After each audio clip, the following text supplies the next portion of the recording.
Lorehounds Oscar Prep Series. I'm your host, David. And I'm Elysia, your guide to this award season's hidden gems. How are you surviving so far? Pretty good. Yeah, I mean, the broken leg, flu, hearing loss aside, all good. Okay. All right. So if you haven't yet, we recommend starting with our short teaser episode and then part one, the headliners, before diving into this episode. Today, we're going to cover part two, the hidden gems. That means we're covering the categories you're least likely to have seen: documentaries, international films, and shorts, plus animation, though good chance you've probably already seen at least some of those because animation is awesome. We'll get into what's nominated, helping you pick out what you might want to watch yourself, as well as the most likely winners and the other inside intel you'll want to know for dinner party conversations and Oscar pools. But again, it's not just us you're going to hear from. We've called in some voices from the Lorehounds community and beyond to talk about films and categories they're most passionate about. So you can expect some new voices to pop up with their thoughts throughout the coverage. And we want to hear your thoughts as well. How are you feeling about this award season? What you've heard on this podcast? Any other films from this year you think should be getting more attention? Email us all of your feedback.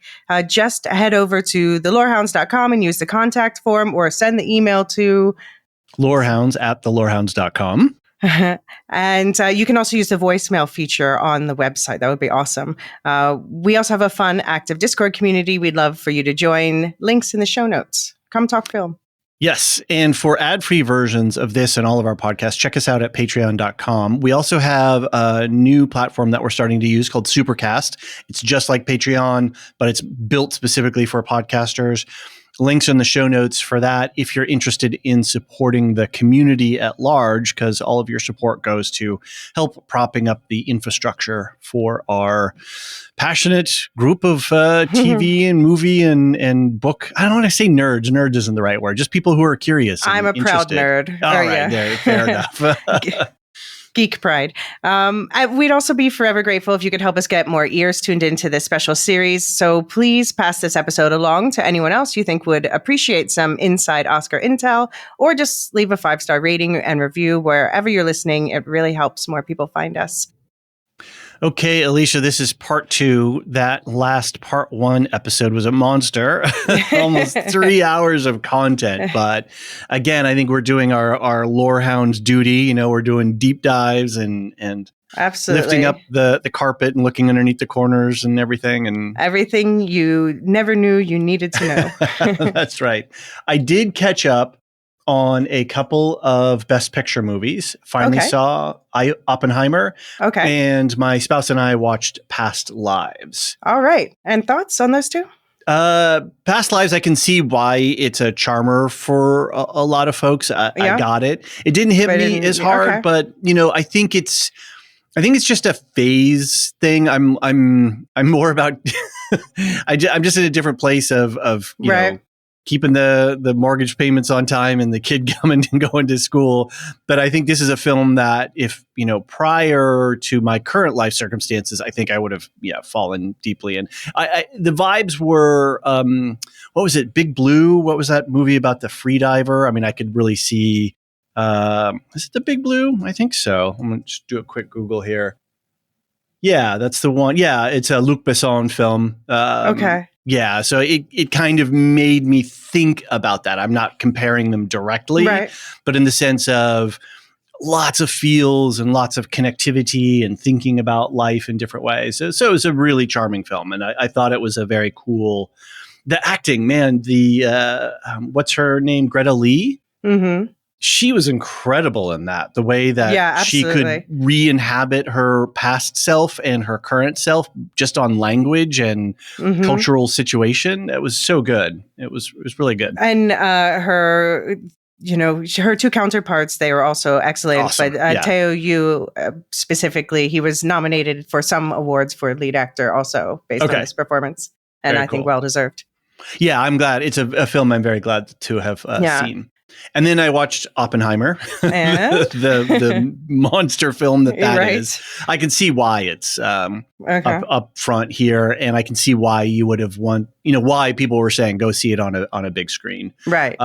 At the same time, It was long, and Yes. it was really interesting storytelling. I thought it was a really imaginative use of film, not unlike Maestro, using different film stock, and coloration and things like that to portray different time periods. I like that kind of signaling. I like the fact it was a very smart film. It brought you along as a viewer, but it also didn't treat you as an unintelligent person. It just assumed that you were, and don't worry, you're going to get everything you need to know about the historicity of it, but we're not going to pander to you either. We're just going to go straight through it. I do wish that, I don't want them to pander, but I wish that they hadn't gotten so mired in the details, which is funny coming from me, of course. You're right. But I was like, I already know a lot about this, and I don't think I need to memorize all of these many people's names and what they said in these rooms that all look the same. But yeah, I know that this is going to be the Best Picture winner. I am feels like it, doesn't it? Yeah. Yeah. I'm okay with that, and I understand why people like it. And there are aspects of it that I really do like. Right. I have to say, Cillian Murphy really inhabited that role. Well, he's great in general. I've loved him ever since 28 Days Later. Right. Nice.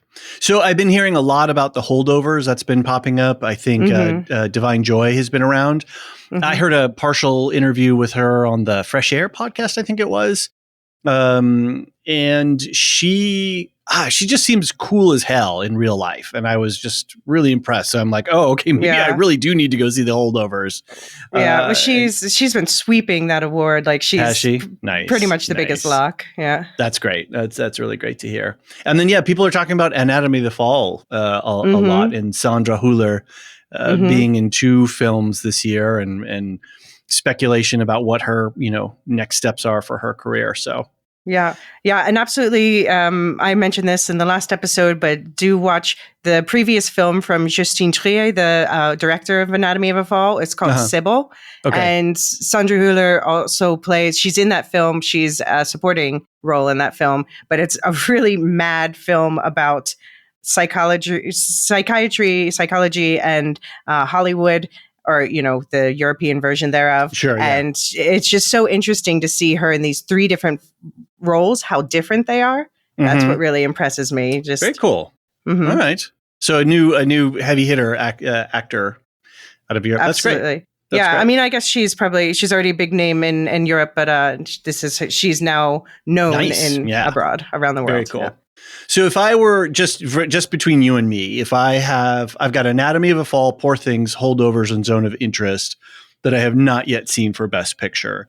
Ooh. What would you tell me to put on the top of my stack? I mean, I would say personally, this is this is biased. Yeah, so I would say, I'm biased based on the number of nominations. I would say Poor Things. Okay. But catering to, I would say Poor Things, but I think you might also really enjoy The Holdovers. And, I was thinking that too. I was thinking Holdovers too. That could be a good one. And it's 133 minutes. It's, it sounds, a good, I don't know, correct me if I'm wrong, but it seems like it's a punch you in the feels, but it's a good, solid movie that's entertaining at the same time, I guess. Yeah. I mean, I found it, for me, it was a bit it's in the middle of my Best Picture pack. I found it a bit meandering, but it does have these nice moments. It's like these trio of performances again that really are what makes the movie work. Okay. Very fun. Very cool. All right. Well, we're not here to talk Best Picture today. If you want Best Picture, go back to the part 1 conversations. Today we're talking about hidden gems, and I think in this, I'm going to need, you're going to have to educate me a lot on a lot of these titles, but I think that's what we designed this I made up this title. Right. But very cool. These are the awards I call the windows into other worlds. So these are the categories, as I said, people are least likely to have watched, but they're the ones that always end up surprising me the most. Like, it's basically, these are the categories, they're the reasons why I death race, so that I watch these films I wouldn't otherwise see, and I end up taking so much away from them. Now, one of the categories is animated, and that's a more popular one. I think you watch a fair number of animated films, David. Not as much as I used to. Okay. I think, well, anybody who's a caregiver these days knows that time is a precious commodity, whether it's a small human or a big human or whatever size person that you're caring for. Time is precious. And of course, we're podcasting on television a lot, and we're just picking up Shogun right now. And that's another big blockbuster. So time, if I had more time, I would probably watch more animation. In my previous years of my life, I did watch a lot more and enjoyed that genre a lot. But when you, in terms of watching film, I know you just watch less film in general these days for all the reasons you mentioned. But this is making me think about film more. Doing this podcast is making me relove my film. That's my secret plan. But what percentage would you say of the film you do watch is animation now? Oh, gosh, it's really low. Okay. Very low. Okay. I think the last animated thing, Bad Batch is an animation thing that's sort of concurrent right now. And then the last big TV animation I watched was Scavenger's Reign, which was, I'm assuming that's going to get greenlit for season 2, and I'm going to really advocate that we do some full episode coverage for that when it comes back, assuming it comes back. Okay. Yeah. Absolutely. It's super interesting animation. Although I'm in the middle of the season and I haven't been sucked in by the story, so I'm watching very slowly. Okay, fair enough. So film animation, I would love to. Again, if I had a little bit more time, I would definitely watch more. But it's very low right now. Well, but I have a great appreciation and love for it. So. Yeah. What about international films and docs? Are there any interest in those? No. Yeah, same exact thing where it's like when I can remember back when I used to, a long time ago, living in Seattle where I'm originally from. And we had a great animation film fest that went on for like a week, and we had international, a lot of film. And so I would see in the 90s, early 90s, a lot back then. But just now, it's tight. So again, respect, appreciation, admiration, but Well, you know what category you should watch more of are the shorts, because those are by definition less than 40 minutes. There you go. That's good. Yeah, and that's something that I never really have gotten into. So I can't say that shorts have been something that have I've added into my film watching repertoire. So that's a good recommendation. I like that. Okay. Well, we're going to get to those at the end of the episode, but we're going to start with the category that people at home are most likely to have seen some of, which would be the animated films. Cool. Real quick, I just wanted to shout out to the Death Racers. If you want to give a quick plug for that, at least the website. What is a Death Racer? If some folks haven't encountered that yet, what is death racing? So the Oscars Death Race is basically you watch every Oscar nominee before Oscar night or die trying. And this is basically what everyone who votes for the Oscars should do. So we have our own awards ceremony called the Deathies from the Academy of Death Racers, where the people who have seen all of the films vote about who should win. So Very cool. It's supposed to be less about politics. But you can, if you want to get, join in on that, or if you just want to track your progress watching the Oscar films yourself, then you can go to oscarsdeathrace.com, or you can find more complex tracking at deathracetracking.com. And you can also visit the subreddit for Oscars Death Racers, and there you'll get some help finding the harder to find movies. Nice. I really like the OscarsDeathRace.com website. It's very easy. I can click a button to mark the films. You can do a little bit of sorting in category. It's a very clean website. I really appreciate how they've done their setup. So it's been a helpful to me. So shout out to OscarsDeathRace.com. Yeah, cool. And I like the complicated one, of course. Of course you do. With the advanced tracking. But that's for mere mortals like myself. All right, so animated films. Why don't you lead us off? Okay, so 5 animated films, of course. Every category is 5 for the Oscars except Best Picture. And so starting off with the most likely winner, or the one that's getting the most attention, it seems, is The Boy and the Heron, which was, of course, written and directed by Hayao Miyazaki. And it's set during the Pacific War, so that's the Eastern Hemisphere side of World War II. And it follows a boy who moves to the countryside when his father marries his aunt after his mother's death. which is a practice known as a sororate or levirate marriage. Mm-hmm. Okay. And after discovering an abandoned tower near his new home, the boy enters a fantastical world with a talking gray heron. But really, it's a film about processing grief. Sounds like it's a Miyazaki film through and through. Yeah, exactly. So this is known in Japanese as How Do You Live, after the title of a real book, which is prominently featured in the movie. But this film is not an adaptation of the book. It does tackle similar themes, though. And was especially getting a lot of attention because it's supposed to be Miyazaki's swan song, but he's said this before, and we'll see. Right. I think the man can't stop himself from working as long as he's alive. But David, are you a Miyazaki or Studio Ghibli fan in general? Some people say Ghibli. That's an inside joke. They say, yeah, sorry. I know who says. But that's a joke that John and I do a lot. And it's GIF. Yes, exactly. I am a admirer of Miyazaki. I can't say my film watching career with Miyazaki is as deep as it should be.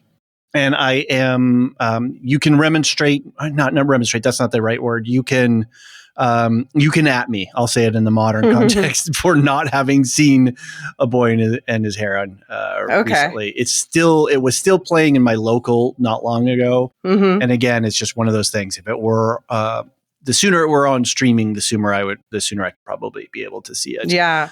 I had to wrestle for seeing Dune this weekend a little bit. I had to find a weird time, and but yeah, I think this is something that as soon as it's on streaming, it's gonna be watched by me.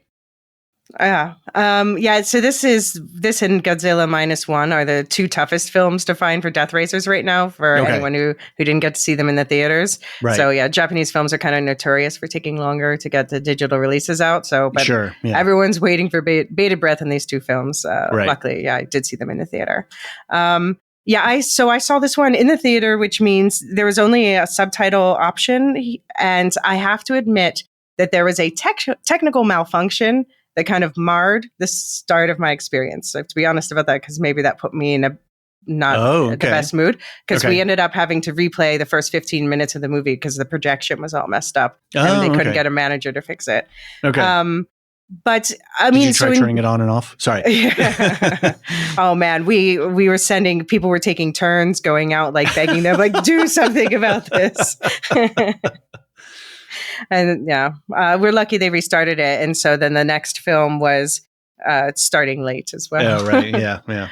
But anyway, I am a big Miyazaki fan and Ghibli fan in general. Like even gone to the Ghibli Museum in Tokyo. They have Ghibli stuff all over my house. Right. Nice. And so for me, this one was a bit of a Miyazaki soup. Like, I liked it well enough, and I get why people feel an emotional connection to it. But and it does make sense, if it is his last film or purported to be that way, he's looking at it that way. It makes sense that it's references to his other work. Mm-hmm. But for me, I would just prefer to watch one of his prior films personally. Interesting. Okay. So this is not the film that I'm personally rooting for to win, but it is the most likely to win if you're making bets. And that's one of the things that we have to contend with is, why is a particular film nominated and what's the story? I was listening to an interesting podcast the other day about the campaigns that people put on to get their nominations voted on, and the different sort of tropes. Oh, it's a legacy of acting career. That person should get nominated. Well, should win. That's the Christopher Nolan story and the Paul Giamatti story. And what's his name? Iron Man. Robert Downey Jr. Russ, yeah. So I can see that being applied to this story. Being hey, this is Miyazaki's swan song. So, he has to win something. So, and I can understand that. I can appreciate that. But at the same time, does it stack concurrently with its competitors in the category, and it's got to hold its own in that regard. It's no doubt one of the best animated films of the year. It definitely deserves the nomination. It's just not my personal favorite to win. Others feel differently. Right. Cool. Yep. All right. What is next? So the other most likely winner is, of course, a film that we have spoken about at length twice, Spider-Man Across the Spider-Verse. So this was written by a whole slew of people. I won't read out their names because, but the plot, for anyone who doesn't know, it's a sequel to 2018's Into the Spider-Verse, this follows an alternate timeline Spider-Man named Miles Morales and his friend from another universe, Gwen Stacy, as they discover just how many variants of spider people there really are. And they try to figure out who's an ally, who's an enemy, and which villains might be more trouble than they initially appear. So, yeah, of course, we cover this in the feed. You can scroll back to the 2 MC Universe episodes talking about this before and after that film came out. Yeah. It's the other fave to win, as I said. Are you rooting for this one, David?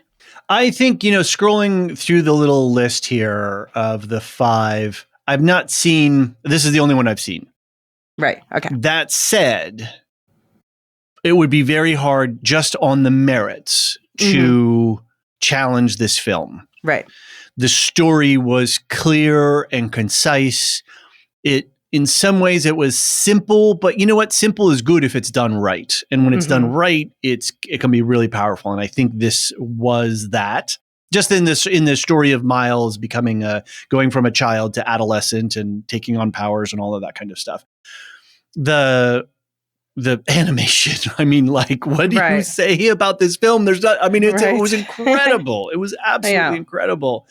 And the way that it set stakes and the way that it pushed the Spider-Man story into new ground while honoring old ground, that's tough to do. And that's tough to do well. And I don't have a bad thing to say about this movie. And the people who envisioned this story and the people who made this story come to life on screen deserve every single accolade that they can, have shoved at them because especially because the animators are put through hell making it. So exactly. So yeah, really, I don't know, relatively speaking, on a just toe-to-toe plot, animation, story, all of that kind of stuff, really tough to beat this film. Yeah. Yeah, I mean, I also think it, like Into the Spider-Verse, this one is also an absolute masterpiece in storytelling and especially the art. It has a different art style for every universe. Yeah, incredible. So I really hope we get to visit Spider-Punk's universe anyway. But so as you say, it's a technical feat. This film was almost nominated for other categories, including Best Picture, score, VFX even. See, it should have broken out of its silo. It should have totally been broken out of its silo. I mean, we're starting to see some breaking of the silo. We'll talk about that a bit in the documentaries. But we're seeing it on the breaking out of the silos more in the shortlist. And then so far as the actual breaking out for the nominations, we're seeing that mostly in the form of more international films getting attention. Yes, right. Definitely. Yeah. And definitely in this year's list of Best Pictures. So. Yeah. Very cool. And I think we're a little remiss. You, Jean, and I, we had an intention that once it was out on streaming, video demand streaming, what have you, that we were going to revisit this so that we could actually slow it down and break it down scene by scene. So if we get some breather room this year, that is definitely something we cannot forget to do. Right. Absolutely. Yeah, because when we saw it in the theater and then we did our review of it, we couldn't freeze frame and do a scene by scene analysis. Yeah, so. We're definitely going to have to break it down before the third one, Beyond the Spider-Verse, comes out. Right, for sure. Cool. Okay. But this one, it might get knocked in the voting for being quote unquote only half a movie, which is like the complaint that's always made about both this and the Dune movies. So we'll see. For me, I would want it to win hands down if it weren't for the next movie on the list, which both of these films are available on Netflix, by the way. And the next film is Nimona. Okay. So Nimona is about a knight in a futuristic medieval kingdom framed for a tragic crime, and he teams up with a scrappy, shape-shifting teen to prove his innocence. So this is an adaptation of the graphic novel by the same name, and this is actually kind of my favorite to win, I have to say. Interesting. Okay. I think it could actually win. There's an outside shot, I'll say. I'm putting, I already made my bets on The Boy and the Heron, but I could see a world where this becomes one of the surprises of the night. Interesting. Yeah. So I take it, you haven't seen this one yet, but no, never heard of it. Didn't know that it existed. I'm looking at the IMDb page right now, and it's sort of playing the trailer for me. And I'm not sure that this is one that I would run for. I'd have to. You can sell me a little bit more if you want. So this one of the big stories about it that might actually give it a boost is that it was originally being made by a studio called Blue Sky, and then that was owned by Fox. And then when Disney acquired Fox, they ended up like dropping this film. They ended up canceling the whole studio and cutting this film loose. And a lot of people suspect that it has to do with the LGBT plus characters and themes. Okay. So then it was rescued by Annapurna Pictures, and Netflix ended up distributing it. But it's you say LGBT themes. There are like a couple of gay characters. It's not a huge thing, but the central character, the central story is about themes of being accepted and accepting yourself. And a lot of people interpret that the central character as trans, but I think it can apply in so many different ways. And it's just overall, the film is like just beautiful and fun and heartwarming and just absolutely stunning visuals. Like I still, in my mind, I have hyperphantasia, so I see pictures very clearly in my mind, but I can see certain stills from that are just like, I've frozen there because they're so visually beautiful, and also they make my heart ache. Just, the scene of all of this thing coming together. And it's such a fun film. Cool. Right on. Just get over it on the whole, woke theme, whatever, LGBT, whatever. People are people. China, or I guess, yeah. Yeah, fine. It doesn't matter. It's a story about becoming and being yourself. I don't know. China's such a big part of the box office. Sure, that is very true. That is, and so they end up kowtowing to them, which I hate, obviously. But I know why they do it, but I don't like it.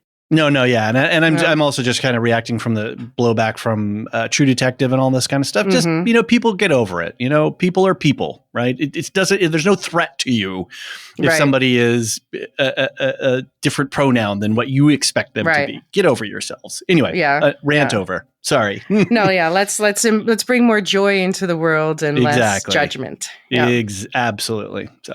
Yeah. Except we're going to judge films. Yeah. I mean, the fun kind of judgment. Yes, exactly. So the next film on the list is Elemental, which it's a Pixar film, so you'll find it on Disney+. Yep. And this is directed by Pedro. And it's in a city where fire, water, land, and air residents live together. A fiery young woman and a go-with-the-flow water guy will discover something elemental. That's marketing text. So it's a love story, kind of, but it's actually more a story about a family of immigrants. So this is, to some, this is the film that doesn't belong within this caliber of the 5 top films of the year. But to others, it's a really like touching tale that speaks to their own experiences. And it is a very personal story for the director himself. Okay. So my feelings about it, it's in between. I like the film, but I'm bitter that another film called Suzume, which is a Makoto Shinkai film with the creator of Your Name. And that's a film about a young woman who teams up with a guardian of doors and 2 supernatural cats to save Tokyo from the earthquake worm. And that was widely expected to be one of the nominees, and it should be here instead of this one. Sorry. I like Elemental. Suzume, I like much better. Okay. This to me, when it came out, and definitely respect to the director, especially if it's a personal story. There was nothing in the marketing that explained to me that this was anything but another. This is the way I reacted initially, and I don't want to now that I know more, but it just felt like a Pixar cash grab. Okay. Just another Pixar. They're just pushing out, generic storyline, animated stuff. So And that's just the way it came at me. And I didn't do any, that's on me for not understanding what this was a little bit more, but also that's what marketing is for. And that message wasn't received on my end. Yeah, Pixar's been dropping the ball a little bit lately. It's been coasting a little bit, I think. And Disney's been in a little bit of turmoil, right? They're trying to refigure themselves out. Especially we feel that in Marvel, we feel that in Star Wars, that we need stronger, we need some direction from leadership on top. And I like at least the idea that they're slowing down and but now I'm nervous about some of the direction. But anyway. That's not this podcast. Fair enough. Side note, Suzumi looks interesting. Looking at the sort of trailer. But anyway, we're not talking about Suzumi. Yeah, but we should be. That's just that's the point.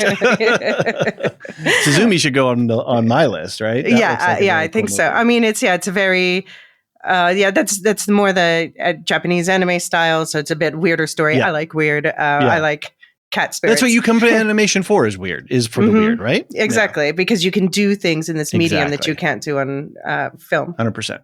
Yeah. So, okay, that brings us to the last film on the list. It's the most unlike the others. It is very different. It was the biggest surprise nomination because it wasn't even widely released. I was really lucky. I got to see a screener of it before it was nominated. But so it's called Robot Dreams, and it was written and directed by Pablo Berger. So it's a Spanish film, but there's no dialogue. And there's maybe Denis Villeneuve would like this movie. Yeah, there's occasionally English words on screen, but it is a Spanish-made film.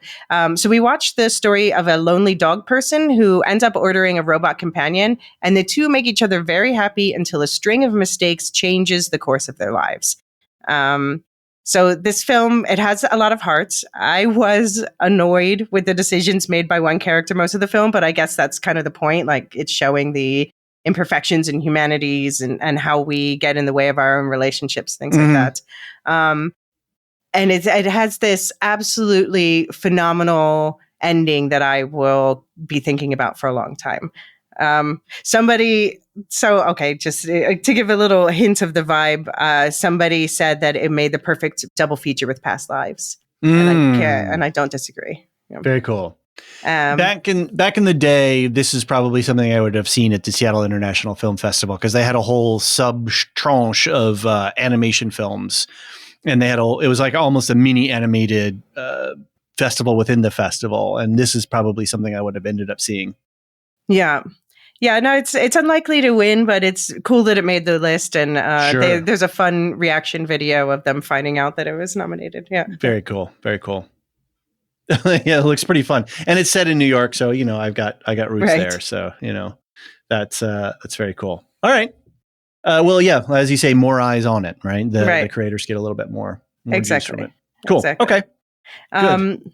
Yeah. So we heard from Davey Mack, member of the Lorehounds community, who has not only seen most of these films, but he got to experience the moment The Boy and the Heron was released in Japan, which very cool. Yeah, no one knew anything about what it was other than it was allegedly Miyazaki's last film. They kept it tight on the wraps on that stuff. Yeah, I remember. Yeah. So he sent in some written feedback about this category. I will read Davey Mack's email. Hi, David and Elysia. Thanks for giving me the chance to write in my thoughts around the Oscars. Unfortunately, I haven't seen most of what has been nominated this year, which is a shame because it seems like it's been a great year for cinema. Yes, Davey Mack, you and I are both in that same boat. It does feel like it's been a great year for cinema. So he continues, there's one category, however, that I feel qualified to have an opinion about, and that category is Best Animated Feature. You see, every weekend we hold a family movie night, and we rotate who gets to pick the films each week. I like this. We do... Anyway, I won't get into our family dynamics, but I would love to model this a little bit more. So naturally, over the course of the year, we tend to see a lot of the animated films. And this year I managed to catch all but one of the nominations, mostly through those family movie nights. The only one I haven't managed to see yet is Robot and Dog, simply because it's not available where we live yet. Right. So that's that's what you were saying. It's not in, but it is now, it's not Dreams, available in Japan, but it is available now, digitally. You can find it. Okay, got it. And he called it Robot Dog, but it's Robot Dreams in English. Again, translation thing. Yeah, the two characters are called Robot and Dog. Yeah. Perfect. Right. Yeah. Reminds me of Wallace and Gromit, who I'm a big fan of all of the Aardman Studio stuff. During the pandemic, we watched a lot of Shaun the Sheep, and our daughter loved that. She was just busting the gut. Anyway, now as to the others, I think the front runner to win has to be The Boy and the Heron. This one is special to me in part due to the experience seeing it opening weekend in Japan. Studio Ghibli and Hayao Miyazaki are household names here, which means anytime he puts out a film, it's going to be huge.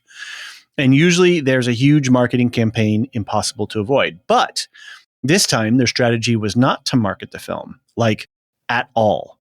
We got a single poster, fairly abstract, and the title, a famous book that Miyazaki apparently loved as a kid. In a way, though, this non-marketing campaign made the movie even more enticing. I can totally see that. Miyazaki, wait, what is it? I can see how that's working. More mysterious. Whatever could this be? Now I'm a massive fan of most of Miyazaki's work and was eagerly anticipating this one. I even read the book in the lead up to the film's release, something I needn't have done given that the film has absolutely nothing to do with the book other than showing up in a stack of books in the protagonist's room. Anyway, opening weekend comes. I get my tickets for an IMAX screening. It's a sold out showing, and it's a kind of magical moment heading into this packed theater for a movie everyone is hyped for. But none of us have seen a single frame and have no idea exactly what we're in for. We are so oversaturated with film, news, and marketing these days. It was so special going in with no information or preconceived notions. And sharing that feeling with an entire audience of people, I don't think I will ever get that kind of experience again. Yeah, that sounds really cool. That's a very cool, once you only see this once, you only have that experience once. Yeah. Yeah, that's and awesome. Abby, who's also in Japan, told me a similar story. Yeah. Very cool. Mm-hmm. As to the film itself, I think I loved it, ? But also, I have to admit, even though I live in Japan, I am not fluent. So I know I missed some of the minor nuances in the story, but that didn't bother me in the slightest. I let it all just wash over me, basking in the incredible imagery Miyazaki was putting on the screen and to that incredible score by Joe Hisaishi. I need to watch it again with subtitles to see what I may have missed. But even without some of the nuance, I felt like this was a culmination of a master filmmaker's career. And here he was really wrestling with legacy and what he's leaving behind. That's a really great summation. That's a great personal story, too, to let us sort of clue us in on the impact that this film has had globally, right? That he's such this big director that you normally wouldn't have avoided you couldn't avoid the marketing if you wanted to, but they inverted. That's really, I like that. That's very cool. All right. Continuing on. Having said all that, I don't think it's universally loved. I saw a whole range of reactions in the weeks after it was released. Regardless of where people ultimately come down on it, though, it's an experience that will stick with me for a long time. Not one I think I'll ever get to have again. Now, a few quick thoughts on the other nominees. Nimona, loved it. Beautiful story with some really inventive sequences and animations. I actually kind of want this one to win, especially given that Disney abandoned it, and it would be awesome to be able to see them come out on top. That would be a cool underdog story, right? Absolutely. That comes out around. Spider-Verse, loved it. I really love the opening as well, and Gwen's drumming tells you immediately this is going to be a different film than Into the Spider-Verse. The animation, of course, is masterclass, and I've never seen anything quite like it. I do think some of the sequences outstay their welcome, though, and I'm starting to have multiverse fatigue. But that's not necessarily this film's fault. A lot of people like it a lot of people feel like it's just half a movie, but I don't know. It didn't really hit me like that. I just hope that the third one has better working conditions. As great as it is, it was a bummer to read about the working conditions and some of the failures of leadership on the project, which we have touched on in previous conversations. Elemental, it was fine. But not even in the same category as the others. I will say I liked how it didn't have a villain, which I think allowed the characters and the story to breathe more. I like that. That's Yeah. I can appreciate that, upending the antagonist protagonist dynamic locked in battle kind of thing. And I think that's what a lot of Miyazaki films do as well. Well, I mean, not all of them, but there are. But they do it with more depth and nuance. Yeah. Which, Elementals, like you said, it's fine. It's a fun watch. Definitely turn it on, and you'll enjoy your hour and a half or whatever. Nice story. All right. Yeah. Lastly, I need to throw in one of my kids, and I think it should have been nominated. Lastly, I need to throw in one my kids and I think should have been nominated. Teenage Mutant Ninja Turtles, Mutant Mayhem. That movie ruled, and I wish it was getting more awards love. So it sounds like there's a couple of snubs for noms in animated this year. Yeah, definitely. Teenage Mutant Ninja Turtles is one that a lot of people would have liked to have seen on this list as well. Sure. But, just to reiterate, hashtag for justice for Suzume. And also, cool. I have to recommend in this category a film called The Peasants, which was the Polish submission for international feature, and it's also animated. So it was shortlisted, but it's based on a book that my Polish friends tell me is one of those books they hated reading in high school. Right. But it's kind of a tough story, but it's a really cool animation style where they superimpose a sort of impressionist style of animation of painterly strokes over live action.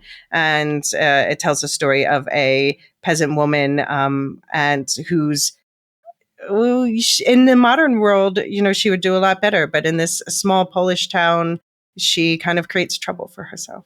Okay. And I don't mean to blame it on her. That's kind of the point. It's not her fault. All right. Completely. Good. Well, Davey Mack, thank you so much. Hats off to you. Thanks for being such a great and active supporter of our community. And we appreciate your Patreon patronage and all that you do in and around our community. Davey Mack was a big help, too, in our top 10 data analysis project. We're definitely going to do that again this year. I think as we continue to grow and develop, I feel like film is something that we're going to have to find some more space for, and we're going to have to which should probably make you a little bit happier too. Like we need to create some more space for these conversations. But anyway, Davey Mack, thanks so much for writing in.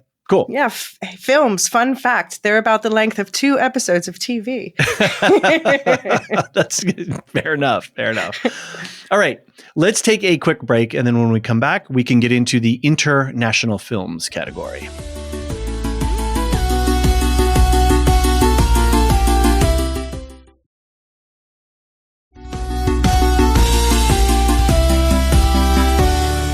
And we are back. All right, Elysia, let's talk a little bit about international films. What do we have for nominations? Okay, so the first and the most likely to win is one that we already discussed in the last episode because it's one of the Best Picture nominees, and that would be Zone of Interest, available on video on demand now. It's the UK international submission, but it's in German. Right. So yeah, this is a Jonathan Glazer movie. Definitely go back and listen to more of a deep dive into that. But basically, whenever a film in this category is also nominated for Best Picture, not to mention director, adapted screenplay, and sound, that's almost certainly going to walk home with the prize in this category, at least. Right.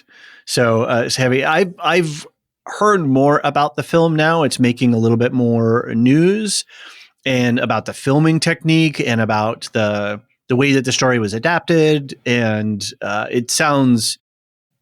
it's not, I don't know, you have to be in a mood to watch this one. Maybe you have to be prepared for the subject matter, I guess. Yeah, I mean, it's about the Holocaust, but it's but not in the banality of evil, the true banality of evil here, right? Yeah. So continue. Yeah, absolutely. No, so it's so you're seeing you have a lighter look at it, but then it's the heaviness comes with grappling with reconciling this like cheery garden scenery with the sounds of the Auschwitz camps you hear in the background. Now, this film, it's funny, fun fact at the BAFTAs, this film had the unique distinction of winning both Best British Film and Best International Film. Wow. Okay. So, serious. Yeah. Yeah. But yeah, which is kind of sounds contradictory, but it's a lot of these films now, the international films are multi-country collaborations. Right. Yeah. And this is one of the 2 films in this list where the director doesn't speak the language that the actors were speaking. That's incredible. Yeah, we were, I don't want to segue too far over to Shogun, but the way they're managing language in Shogun is very interesting, especially when you have an English speaking actor interacting with Japanese speaking actors, and they don't speak each other's language, but yet that's the story. So anyway, I love it. I love the fact that creativity can. Yeah. Sorry. We know. I wish they were speaking Portuguese, but right. You can go to the Discord if you want more than that. But I love the fact that creativity can exist outside of these, above in a meta space around language and around cultural practice and all these kinds of things, where we can, as human beings, find common space in creativity. I think that is that kind of gives me a little chills. So that's very cool to learn about that. I appreciate that. Yeah. And also, so about the adapted screenplay nods. So later in this episode, you're going to hear my conversation with Pedro about the documentaries category. But when we were doing that interview, we got a little sidetracked, and we ended up discussing. He ended up explaining to me how the film Zone of Interest changes the book, which he's currently reading. So I just kind of clipped that part of the interview out, and I thought that would be interesting to listen to now. Great. So here is Pedro's that snippet. And your pick to win Best Picture? Yeah, the film that I think that should win a Best Picture is going to win Oppenheimer. Everyone knows that. But a film that should win, and by the way, I'm also reading the book, is like Zone of Interest. Okay. And yeah, it's a film that I can't stop thinking. I was so obsessed about thinking about the film that I bought the book. And the book is very different. Basically, Jonathan Glazer only uses 5 to 10 pages of the book. And to adapt. Well, it sounds like, because I know the book has a love triangle in it, right? Yeah, it's a curious book because it's about a Nazi official. Because it's about a real family, the movie and the book. But the book fictionalizes their... The book is about a fiction commandant. And Glazer was very obsessed with the setup about a house that shares walls with Auschwitz. And he decided to adapt the book about the real family, the Haas family. But the book is about a Nazi official that he's a womanizer, and he decides to have a relationship with the Auschwitz commandant wife. And I think the point of the book is to show how Martin Amis, that is the author, he was also a Jewish author. But his point is to show how banalized this character, his focus on women. So it's very disgusting how the book is. And it is divided into 3 point of views. The first one is about the official that is in love with the commandant's wife. The second point of view is the commandant. And the third one is about a Jewish prisoner in Auschwitz.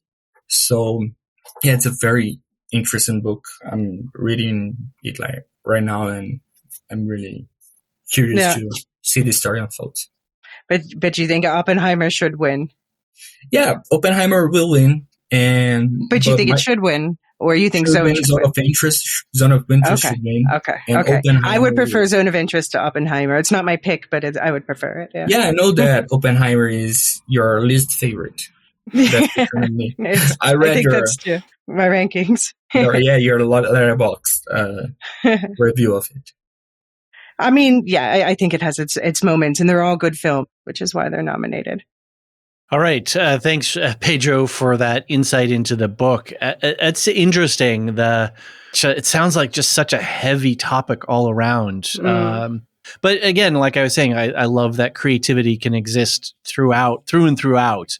Taking something from this book, we call it the Sanderson slider over at the Lorehounds, and we can go more towards an inspiration rather than an adaptation. Yeah, but then but it's like the book was inspired by history, and now the slider is going back toward the actual historical people. Yeah, that's amazing. That's pretty wild. So, all right. Well, thanks, Pedro. And we're going to have a longer conversation. You're going to have a longer conversation with Pedro later up in the thing. Okay, cool. What is next after that?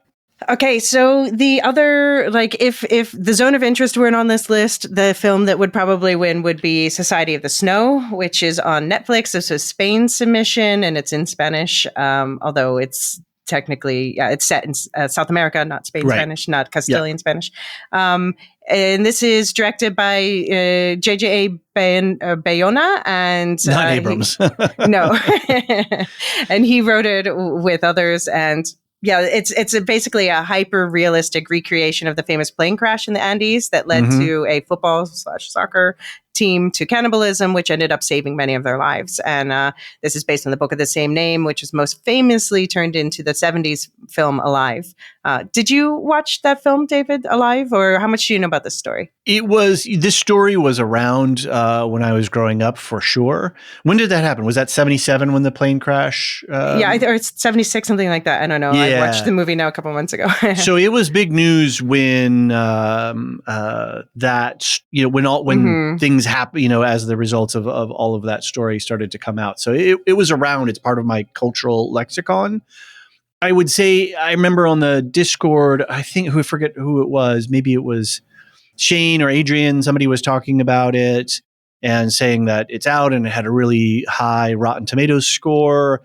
And I thought, okay, well, that's cool. But then why make this film now? Like, what's the purpose of it? What's the audience for it? But people I heard in other conversations and other reviewers that this was a strong, strong film. So I don't know. Yeah, it's not something I would necessarily run out to see, but I'm kind of intrigued. I'm kind of curious to see a retelling of the story. Well, I guess, the fact that it's on Netflix makes it very easy to access. And it is a story that sticks with people. So I think people are curious. Like, I know when I was flying over the Andes 40 years after this incident, my mom was like, "Oh my God, you're flying over the Andes?" Like, yes, people do it multiple times per day. It's fine. But the film itself, it's not as graphic as you might fear, but the crash itself definitely had me picking my jaw up off the floor. And then there's another incident later that people always talk about where you just are holding your breath. So it's very grippingly portrayed, but it lost me a bit because many of the characters feel interchangeable. Okay. But stunning mountain views though. Gorgeous cinematography. Probably deserved a VFX nom, but it definitely deserved. It did get also, in addition to this nomination, it's nominated for makeup and hair, and that's probably where it has the best shot to take home a prize if Poor Things doesn't take that one, because those boys are looking dire by the end of the film. Okay, fair enough. Okay, cool. What is next after that? Okay, so we have from Germany, we have The Teacher's Lounge, which is available on video on demand and various streamers. And so this was directed by Ilker Schatak and written by Johannes Dunkert. And this story is about when one of her students is suspected of theft, a teacher decides to get to the bottom of the matter. Caught between her ideals and the school system, the consequences of her actions threaten to break her.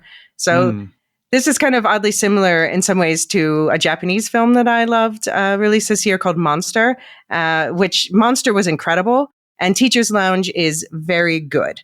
So it's very tense and well written. It's kind of like a PTA thriller. So a lot of people enjoy watching this one. Okay, cool. I'm kind of side-eyeing the trailer on IMDb right now, and it looks beautiful. It looks really nicely shot. And, no, great, compelling acting. Great, cool. All right. Good film.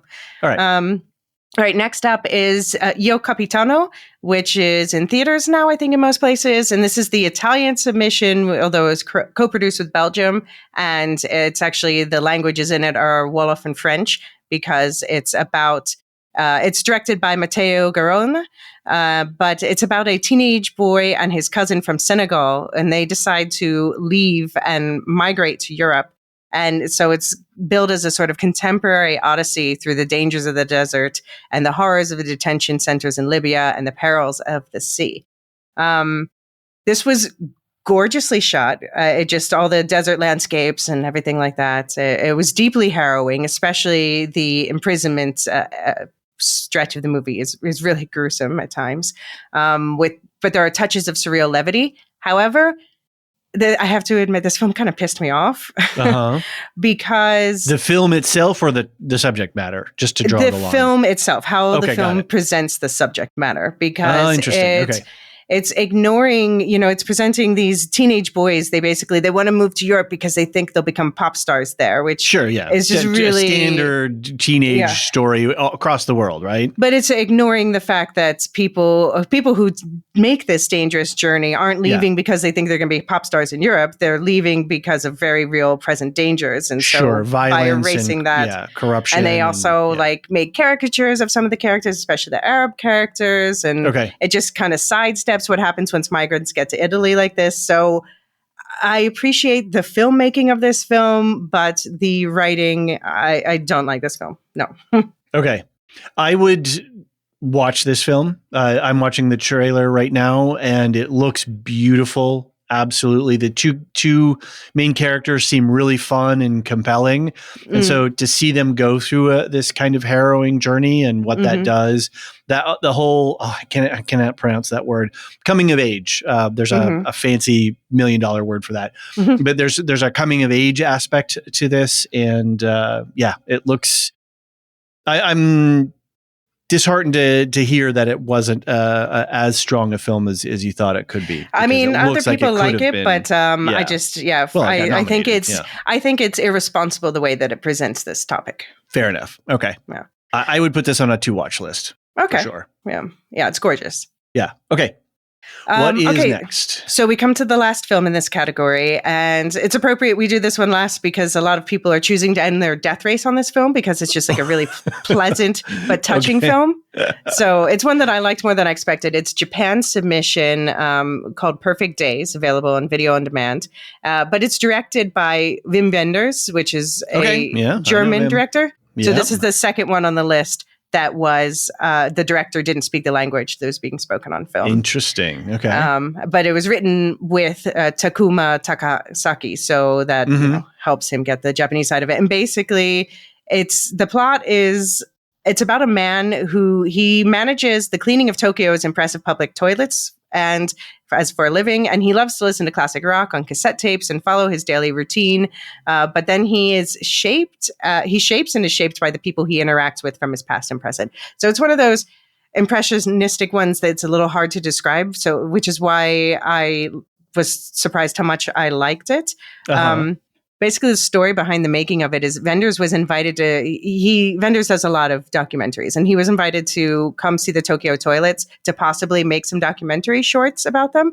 But when he saw this, he just conceived of this character in his head and ended up making this film instead. So it's kind of a big deal that out of all of the strong films from Japan, this is the film that Japan chose to submit to the Oscars. And it made it to the final round. That's really interesting. Yeah, again, that creativity living beyond its siloed spaces of normal things. So that's interesting. Yeah, Wim Wenders is a director I certainly know. Wings of Desire, Paris, Texas, going all the way back to The Thin Blue Line, I believe was one of his, wasn't it? Am I wrong on that? I don't know. Is it? Boy, he's got a huge filmography here. Yeah, he does. No, he's not Thin Blue Line. Yeah. That's Errol Morris. I apologize. Right, okay. Don't at me. Don't at me. I'm an old man. My memory's not perfect. But yeah, certainly, I remember when Wings of Desire came out. That was a gorgeous film. But anyway, that's my past, not our current future. I'm definitely going to add Perfect Days onto my my watch list. I've added Society of Snow and what was the other one here? Yo Capitano? Yes. Capitano. That's it. So cool. All right. Those are some strong nominations. And did we have more on that? Yes. Well, in the last episode, we heard Shane's thoughts on especially the competitive Best Actress race. And then I kind of cut off his voicemail. But right. That's right. Yeah. But now we can listen to the rest of it because he's discussing the international films that he's rooting for and some that he thinks should have been nominated. So more fodder to fatten up your watch list. That sounds good. All right. Here's Shane. What I'm really going to call in and focus on is the international films. I think a lot of the shortlisted international films and some that didn't even make the shortlist are kind of overlooked and don't get much of the shine as the Hollywood movies. Starting with Aki Kaurismäki's Finnish film called Fallen Leaves. Quick 80-minute movie, very, very dry humor, very funny, and very Finnish. If you know anyone Finnish, you need to watch this movie. It's also very romantic in a way. It also focuses on film and music. The music is awesome. The Finnish music is very, very cool. But again, that's Fallen Leaves. Quick 80 minutes. Awesome, awesome movie.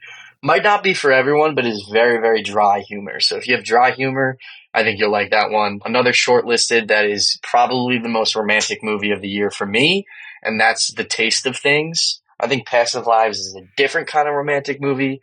The Taste of Things is probably the most romantic movie I've seen in recent memory. Everyone needs to see this movie. It is the perfect marriage, I guess you would say, between food and cinema.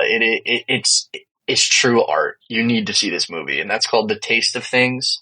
It's hard to explain how good the movie is. You just have to see it for yourself. Another great films out here that were nominated in the international or kind of just were shortlisted were some great Japanese films. I think Monster from Koreeda, probably my favorite script of the year, other than Anatomy of the Fall. This is a phenomenal film. Needs to be seen by more people. Very also just a great, I guess, topic about what the film's about is very important. Another Japanese movie, this is from Wim Wenders of Paris, Texas fame.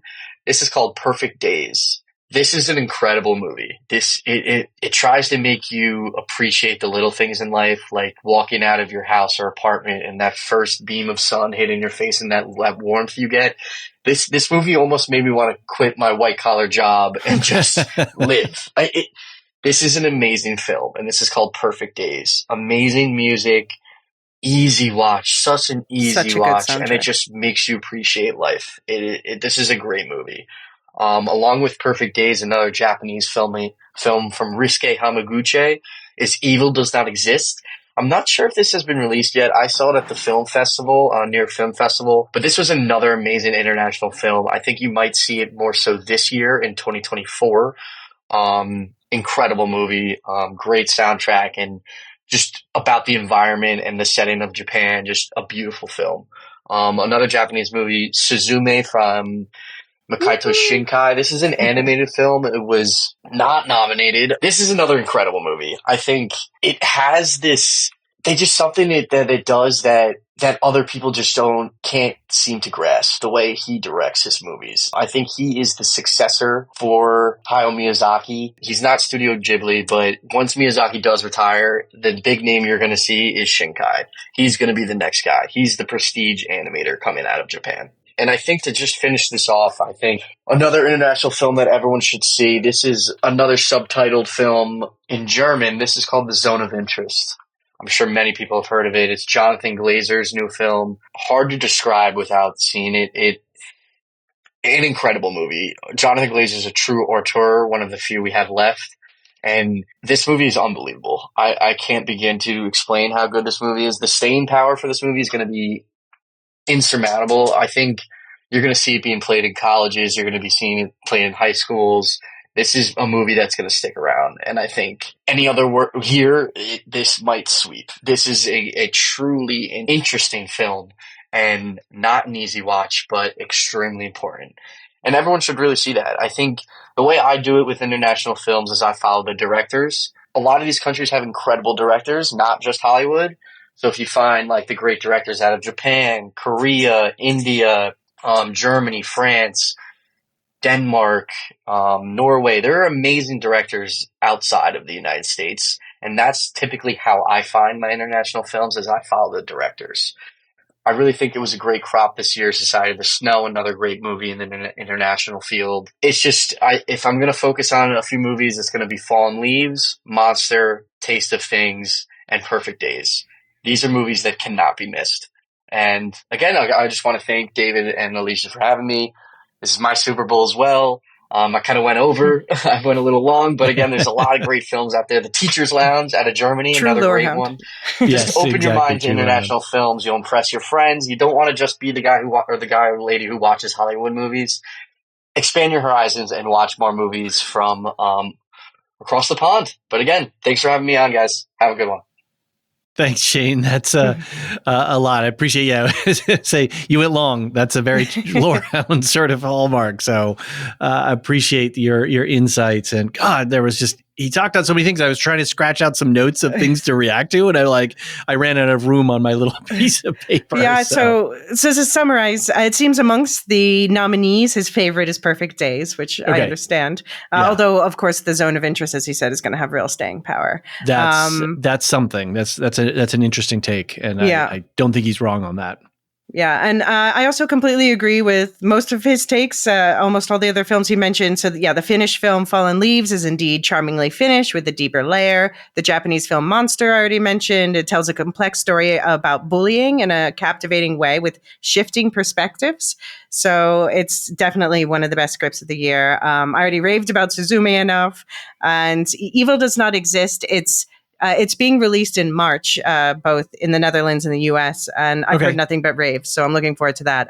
But I have to disagree hard about the taste of things, which is here it's known as Le Pot au Feu, and in Passion it's La Passion de Dodon Bouffon. And I have to admit, part of my problem with the movie is that it is kind of a tough watch for vegetarians. A lot of manipulating animal carcasses. But I just found it also, and this is one that's divisive. There are people who feel the way that he feels about it, who love it, and there are people who feel the way I feel about it, who found it predictable and boring. Okay. So that's a pretty damning comment. I mean, there's real life chemistry between it's Juliette Binoche and her real life ex. So the chemistry is real there, but the story would have fit into a 10-minute short. And I just knew how it was going to end the second that it began. I really hated this film. And this is the one I say every season. There's one film that I hate unreasonably. And this is the one this is okay. Take that. But it has lovely cinematography and production design. Sure. They just waste too much of it on characters walking slowly down hallways. Okay. So I'm glad it didn't get the nom, but I'm also glad that Shane and a bunch of others enjoyed it. Right. Fair enough. And I have to just throw two more international films onto the list. One is Argentinian film, The Chronicles of a Wandering Saint, which I won't say too much about it, but it's like it starts out seeming to be about this church lady and her petty grievances and her husband who's trying to get her attention. And then something happens about half an hour in that just flips the entire film on its head. And it becomes this quirky, charming satire of life and death. And it's just really unlike anything that I've seen. So I recommend that. And the other one I have to mention is, of course, the Dutch submission for international film, which is Sweet Dreams. That swept the Dutch version, the Golden Calf, the Dutch version of the Oscars. And it's a dark satire, lots of satires this year. A dark satire set at a sugar plantation during the Dutch colonization of Indonesia. Okay. Seems like we almost need our own little film festival. Yeah, well, to go to more film festivals, more good. Yeah, are you going to have your list of all of these things, or at least the alternates somewhere? Maybe we should think about that. Yeah, I am I'm making graphics about what my rankings of the nominees, what I think will win, and what I think should have been nominated. Okay. All right. Fair enough. So I'll share them in the Discord and on Twitter. Good. Awesome. Okay. Let's switch gears into documentaries.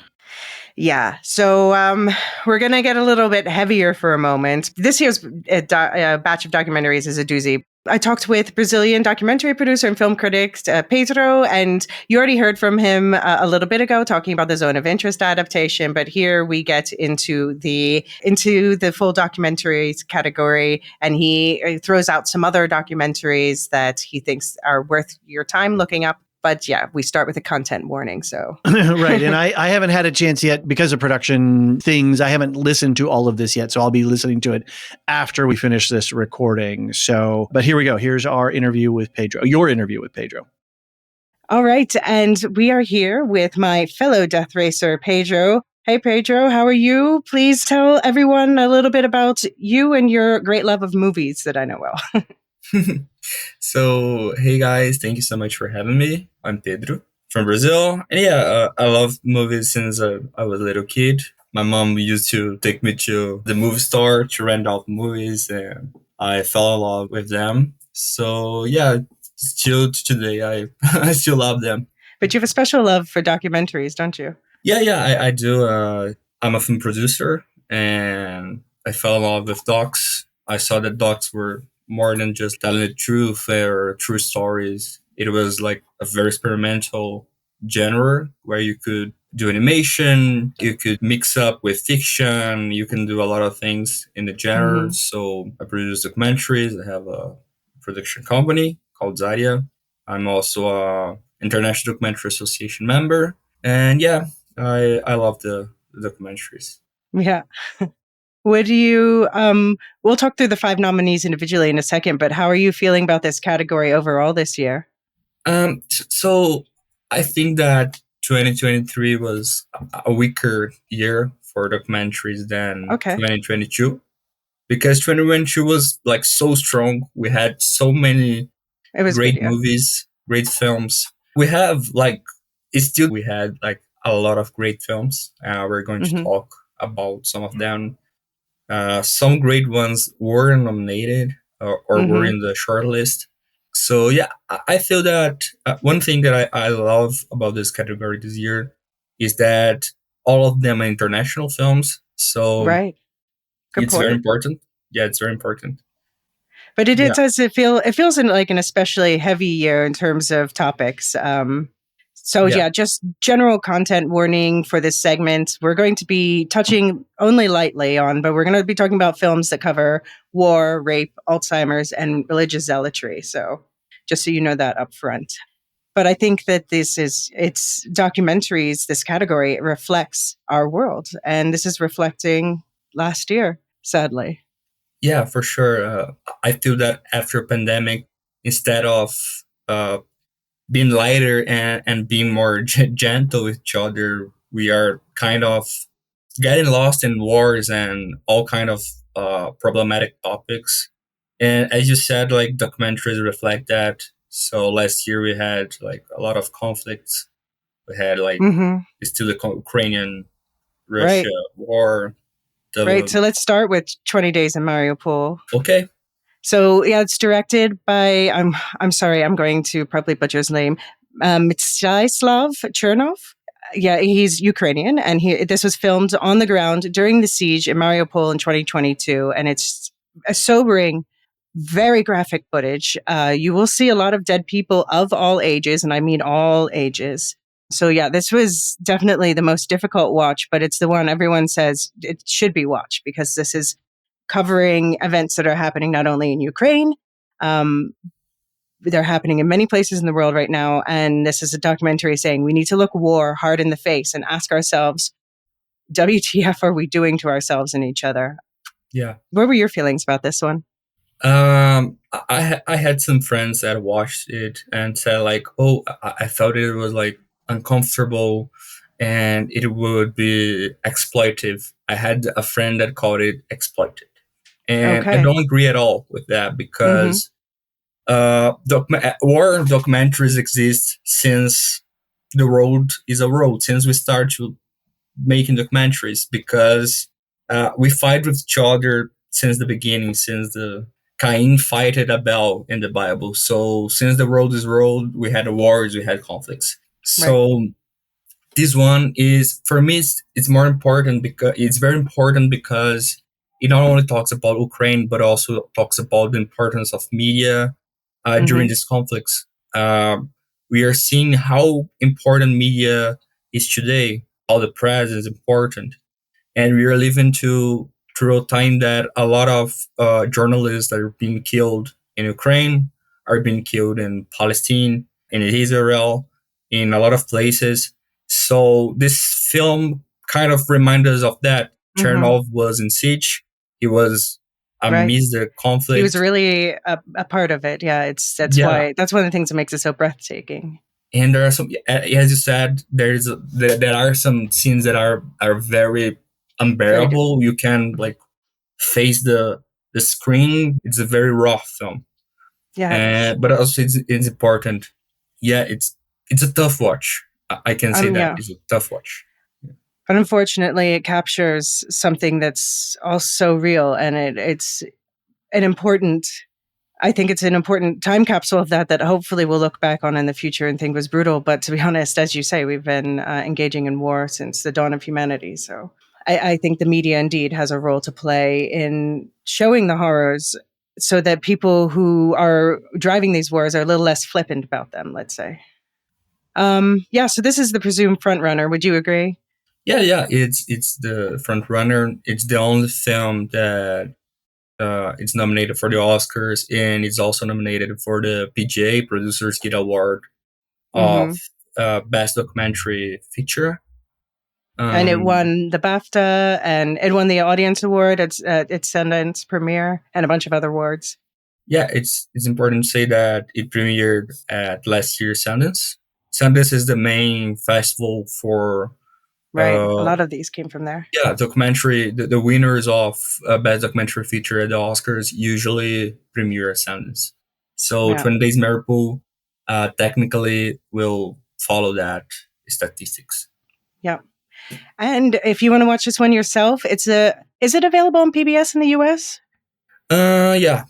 Okay, and I think it's on YouTube, in the United States. It is on PBS. POV, it's the POV production. It's on MPO Plus in the Netherlands, and just various streamers and also video on demand around the world. So you can use Google or Letterboxd to find it where you live. And then, so To Kill a Tiger, that's another one. A lot of people are talking about it, I've noticed. Do you feel that way too? That it's one of the more talked about ones in this category? Yeah, it's a film that I watched September, October, before people start talking about it. Right. And I watched it in one of the IRA screeners. And yeah, it's another tough watch. Yeah. So to set the scene, it's a Canadian documentary directed by Nisha Pahuja, and it's about a farmer in Jharkhand, India, who takes his village on in a fight for justice after his 13-year-old daughter is gang raped and beaten at a family wedding. So as you can tell, very light fare. No spoiling the ending, but some people are arguing that this is actually one of the more uplifting ones, which of course, like I said, dark category. I'm not sure that I agree, because I just found the attitudes of the people in this village utterly depressing, especially knowing that it's not unique to this village, that it's so many places in the world where people see things this way because they were taught to, and they're not going through it themselves. Yeah, for sure. I think it's a very depressing one, especially if you know a bit about the India culture and society. That happens a lot. A lot of women are raped yearly. And this film talks about that and debates justice and debates the consequences of the act. It's a tough one. I felt really, really bad watching it, but it's an important watch. But it won the Best Canadian Film at TIFF and other awards. And this one's a little trickier to find streaming, but if you join the ADOR subreddits, the kind folks there will help you find it if you cannot find it yourself. The next one's actually my second favorite in this category. It's Bobby Wine, The People's President, a Ugandan British-American co-production written and directed by Christopher Sharp and Moses Bwayo. And it chronicles the presidential campaign of popular Ugandan singer Bobby Wine when he was taking on the long-ruling regime leader Yoweri Museveni. And I won't spoil how it ends for those of you who didn't follow Ugandan news at the time, but I don't know, in some ways, this is kind of the most uplifting of the bunch, because at least it ends on a somewhat hopeful note and we get a reggae concert throughout. My favorite thing about it is that it's showing art, music in this case. One of the reasons it's so important is it's how we communicate our cultural values. So you see Bobby Wine composing these songs that are sometimes just about the simple things about good hygiene during COVID, things like that. And it makes you feel for him. What did you think of this one? Yeah, I don't like the approach very much. I have some problems with the approach. But as you said, the Bobby Wine as a subject is very interesting. And it's also very, very important to... Now we're living in a world that it's kind of dangerous right now. A lot of places are facing problems with politics, like the far right and etc. So I hope that this documentary serves as an example of how we can, through art and through our community, to talk about politics, and how we can motivate people, inspire people to take a lead as citizens. It's very important. I know that is happening in Netherlands right now. It's happening in Argentina, near me. So a lot of places in the world is facing Italy. A lot of places, US, may face that. So I think it's very important, if you look through this lens, as how Bobi Wine is politically inspiring for people. And yes, and I also like the songs in the film. The music is very good. I love some Afro beats, and the film is filled with them. Is very interesting. What do you mean by some things about the approach you don't love? Sometimes the way that they try to tell about the political persona and the musician persona, I think that it doesn't balances out very well. At least for me, it didn't quite work that well. But I like more when they focus on the politician persona. I think it's more. It has a bit more of content, and it has more to say. But it's, as I said, there is some interesting ideas and concepts here that I think it's important to people to watch it. Okay, yeah. Yeah, this one has a shorter list of accolades, but it's easy to find if you want to watch it for yourself. It's a National Geographic production, so it's available on Disney Plus in the US. And we move back into bittersweet territory with The Eternal Memory. And this is a Chilean film directed by Maite Alberdi. And this film... Maite Alberdi. Yeah. Okay, sorry, you say it better. This film follows the relationship of Chilean journalist Augusto Góngora and Chilean actress Paulina you say this one, Urrutia? Yeah, it's Paulina Urrutia. Okay. And so this is a famous couple in Chile that's been together for a long time.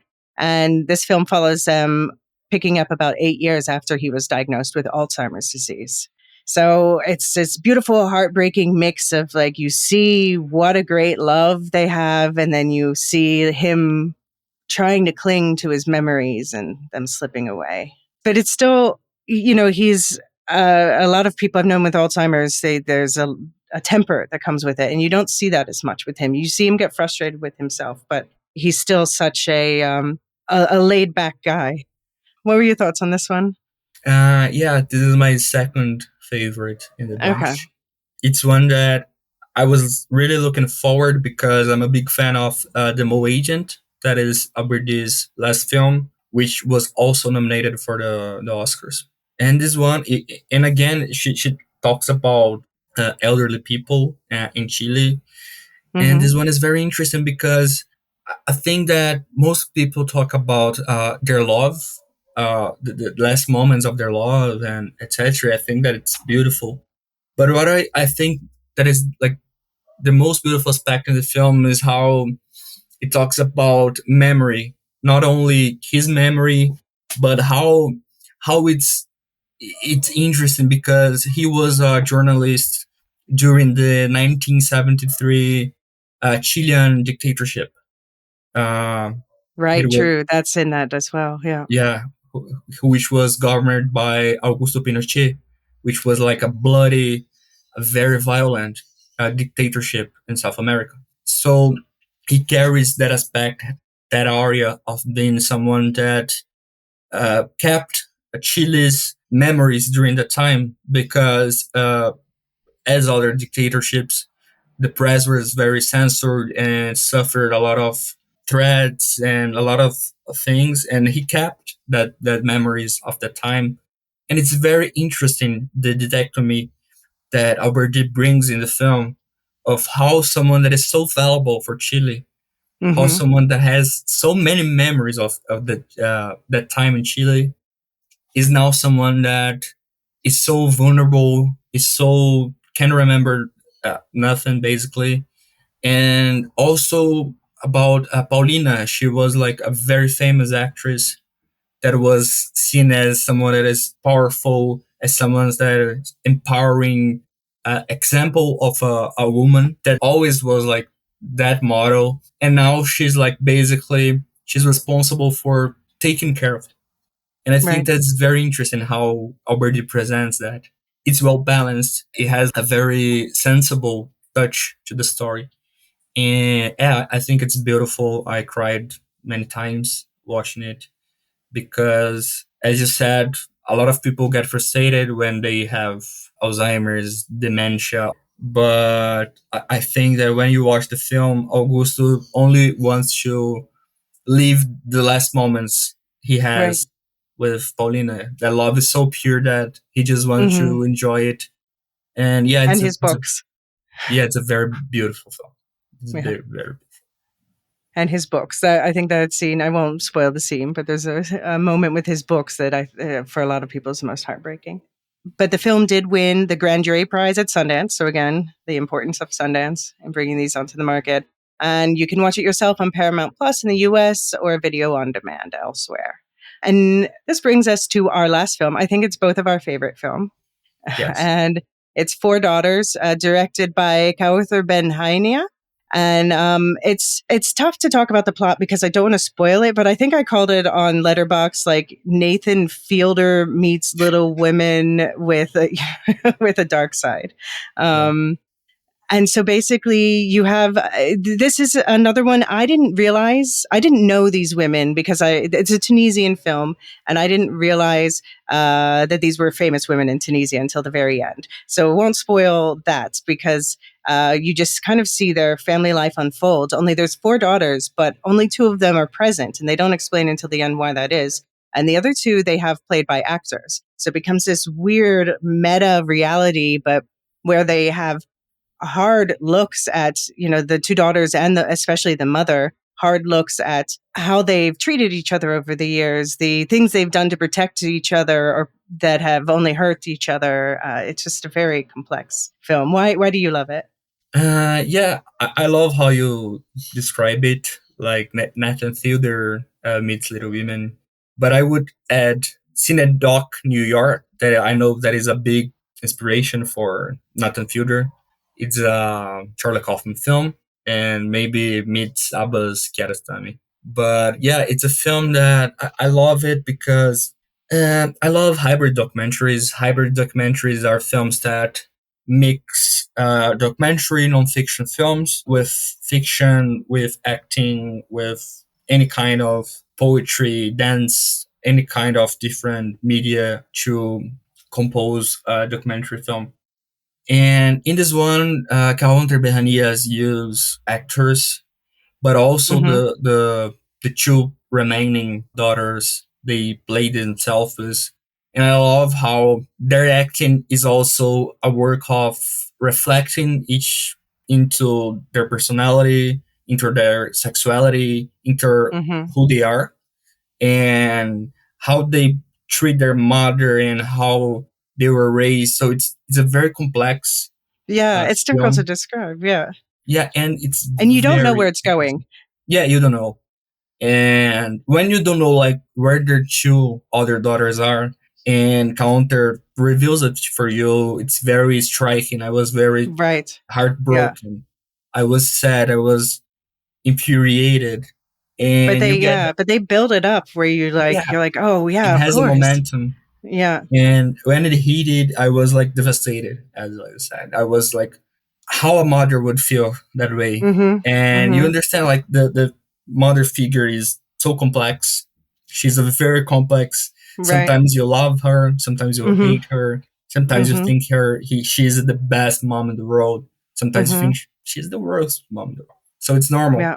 And I think this complexity of her subject is what makes this film great. So it's a very complex film that talks about a specific issue in Tunisia, but I also think that is universal. And I think you were the one who said this to me earlier, that one of the strengths of the film is that the director just follows the subjects, that follows the story, doesn't try to fit into a certain shape. It's like, oh, this is where this story's going. Yeah, I think I said to you that one of the things that I love about this film, and I nominated it for several film critics awards that are participating. Counter Behani for best directing, because I think that she doesn't tell the actors what to do. She just tells them, oh, like, be a family. And she just position her camera there in the corner and watch them build a relationship. But also there is a scene that the younger daughter, she beats a trigger warning for anyone who's listening. She is reacting. She's redoing a scene where she suffered right. Abuse. I've been thinking about that. Yeah. Yeah, abuse scene from her stepfather, and she gets infuriated by that, and she yells at him, "No, let's do it. Let's act." Yeah, but she's also holding a knife, right? Yeah, and she says, "I already treat this in therapy, so I want you to act with me." And I think that's a great directing by Counter Behania, because she couldn't stop recording. She could cut and try to calm her down, but she lets her tell what she's feeling.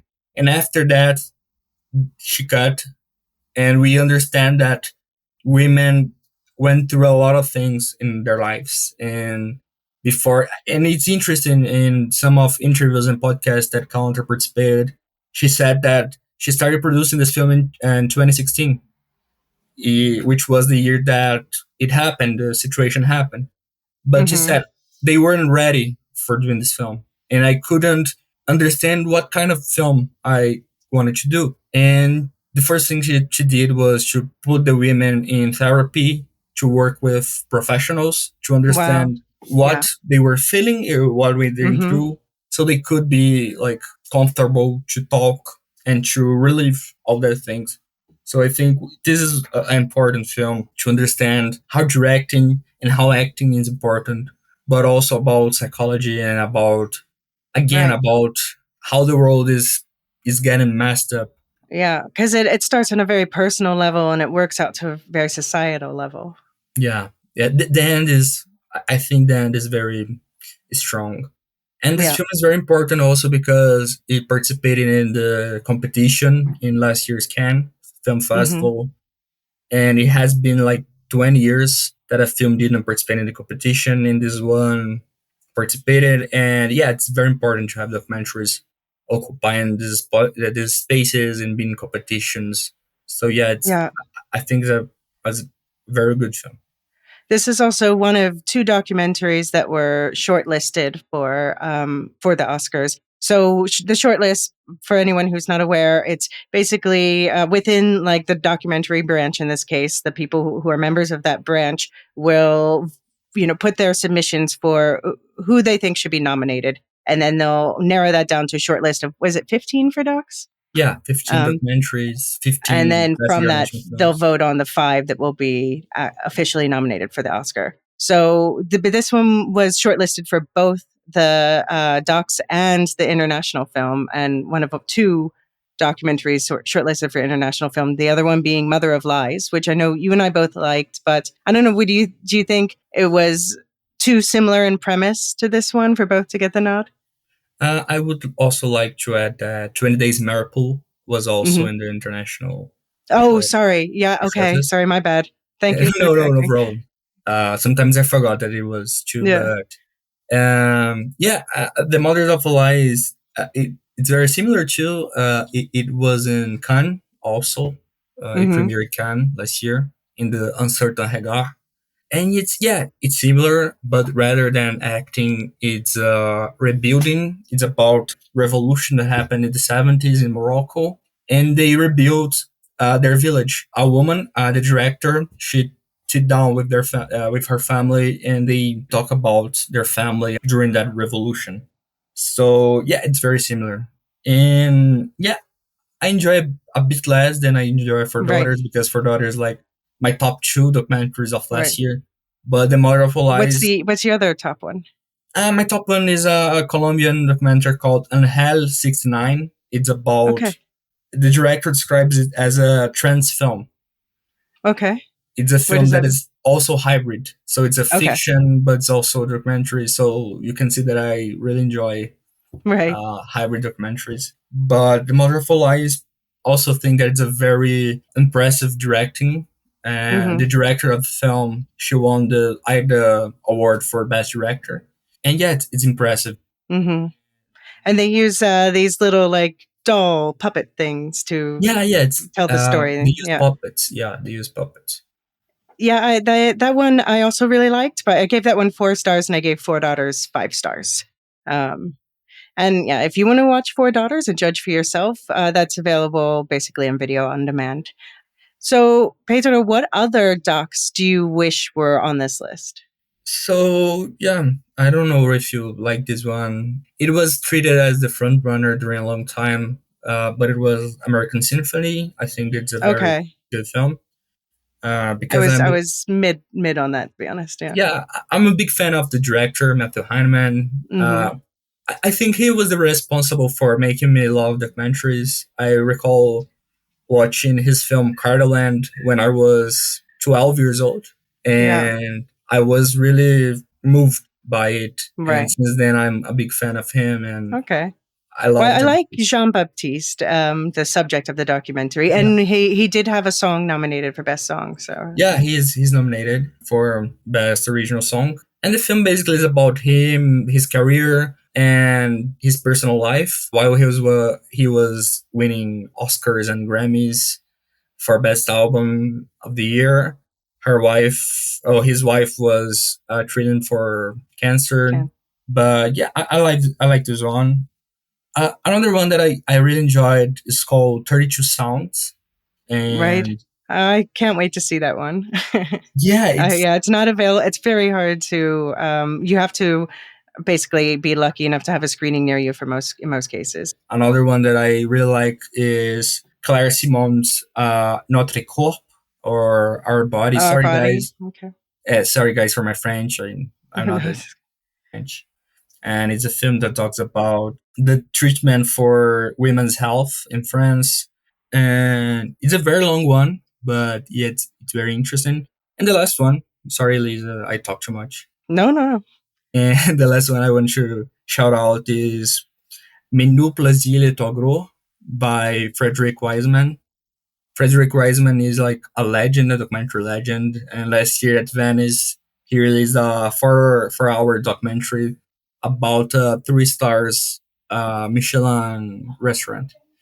And the 4-hour documentaries are becoming a thing. Like you love City. This one because I know you're a foodie and etc. Yeah, but is it going to be all meat, like taste of things? It has some sequence that talks about meat, and you can like skip that part. No, I can't skip anything. But it's really interesting to know how a 3 stars Michelin restaurant works, and yeah, it's a great film.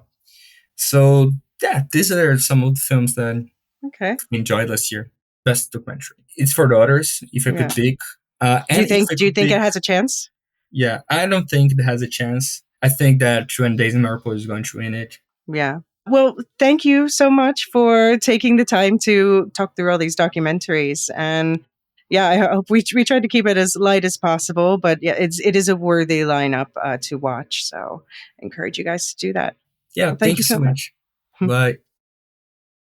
David, I know you'll get a chance to catch up on that later, but you've been apprised of the nominees. Now, I would ask if you're putting any of these in your queue, but I have to admit this batch is somewhat of a tough sell this year. They're definitely worthwhile watches.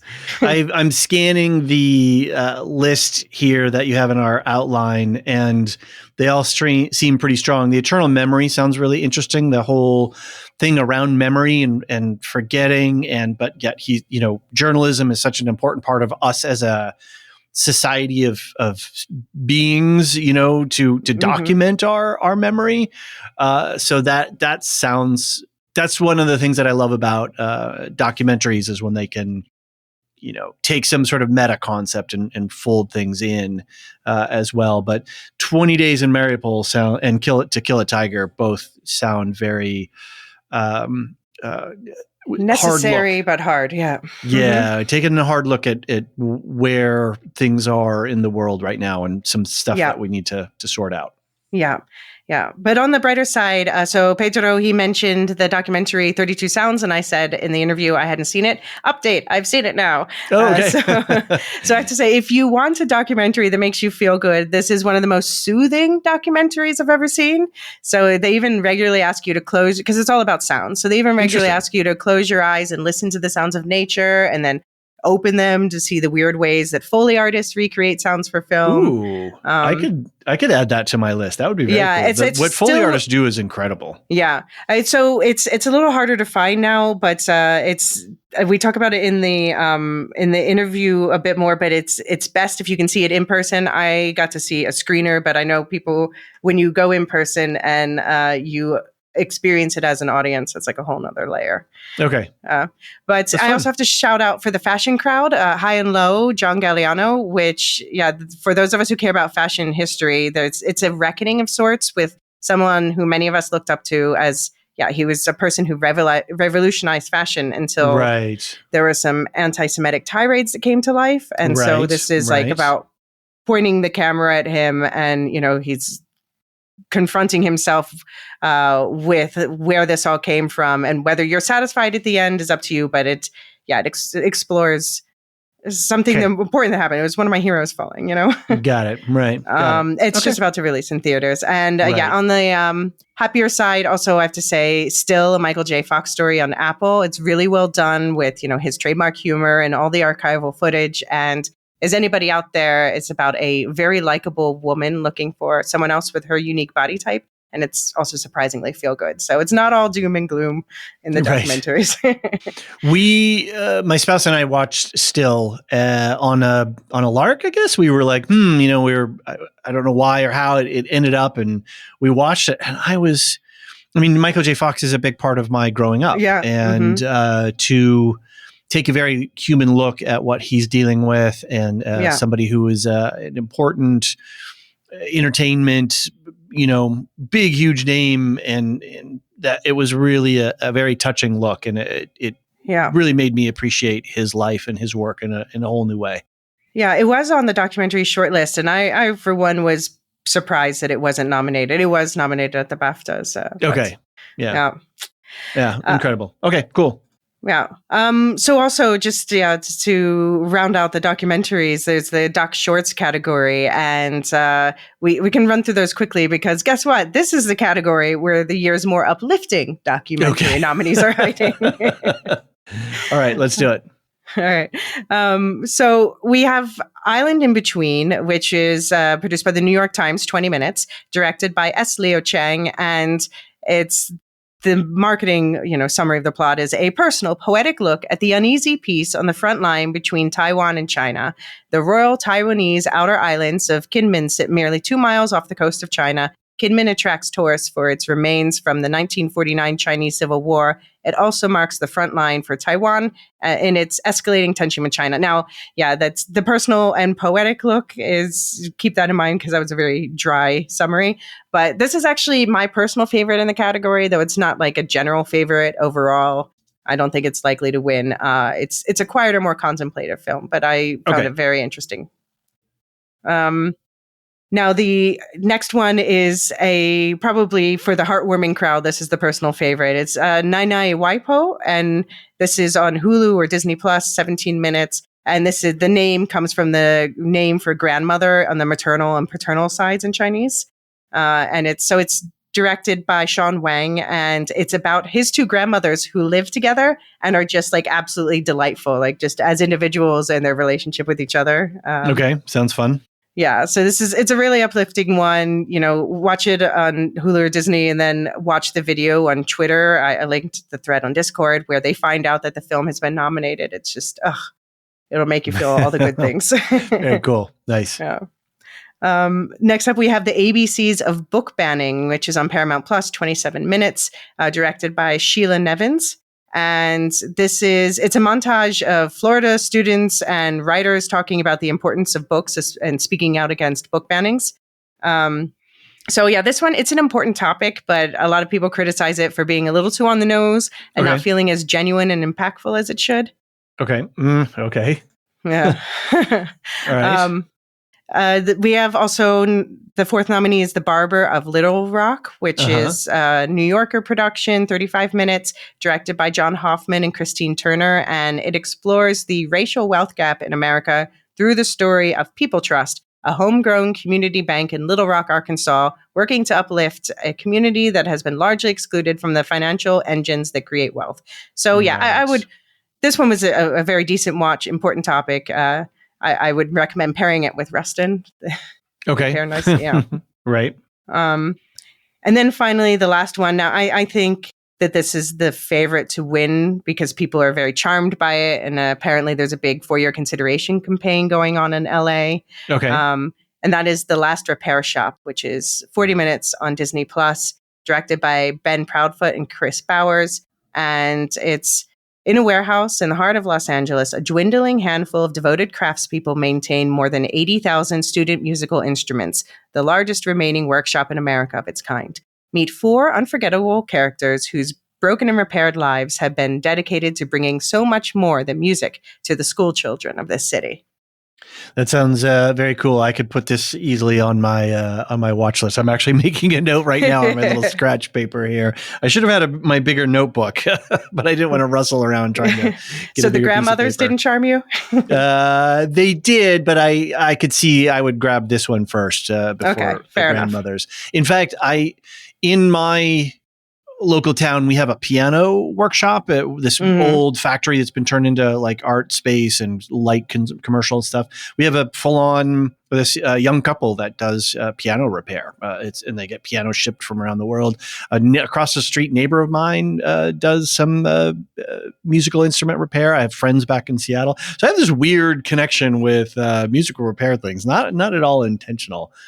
But there's a great show. I think it's a Netflix available show, which is The Repair Shop. Okay. And it's set in the UK, and it's a little repair shop, and people it's kind of like if you took, I don't know what the second show would be, but what's the one, the Antique Roadshow, where, people bring these antiques and family heirlooms that are in really bad disrepair. And then there's this like quaint little repair shop set in the English countryside, and it's very highly produced. So this is all very not organic, but it's very cool to see them repair watches and old rockers and this kind of stuff. So yeah. I would totally. This is The Last Repair Shop is totally in my jam, as well as being a feel good thing about doing social good and making sure arts are available to kids. Right, that's a really important thing. So cool. All right. Well, that's a pretty solid list of movies there. Yeah. There's one that I really wish had gotten, it was on the short list. It's called Deciding Vote. And I really wish this one had gotten the nod. It was my favorite of the whole bunch. And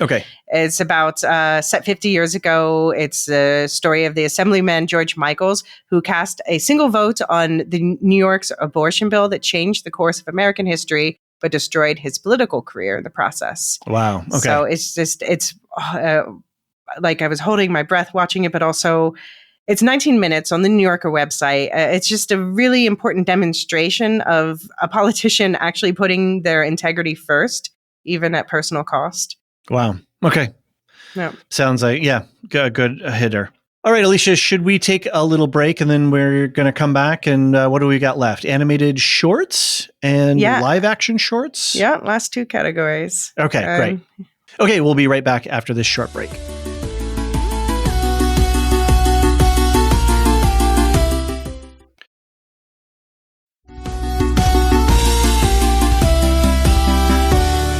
And we are back. All right, Elysia, we are going to wrap up with animated shorts and live action shorts. So you want to walk us through these categories? Yeah, so just as a little note that sometimes the shorts in these 2 categories are a little harder to find, especially because they tend to be ripped offline as soon as they're nominated for an Oscar. Oh, interesting. So this is a good one to turn to the Oscars Death Race subreddit for help tracking down the tricky ones. Just please use the search function first before posting to ask about the same movies that everyone else keeps asking about. But yeah, so for the animated shorts, I actually had an interview with one of my close friends, Hjalti, he is the director of animation at the Blender Animation Studio here. So he makes animated shorts for a living. Oh, very cool. Okay. Yeah. So this is another one that I know that you will get a chance to listen to later. Afterwards, but to give listeners a chance to listen. Okay, so let's play that interview now with Hjalti. All right, I am here to discuss animated shorts with a close friend of mine. Now, I'm going to say your name with my best estimation with about 10 years of practice, and then you're going to say your name the way you say your name. So, Hjalti Hjalmarsson. Close enough. Hjalti Hjalmarsson. Yeah. Exactly. So you are from Iceland. Yeah. Sounds like it.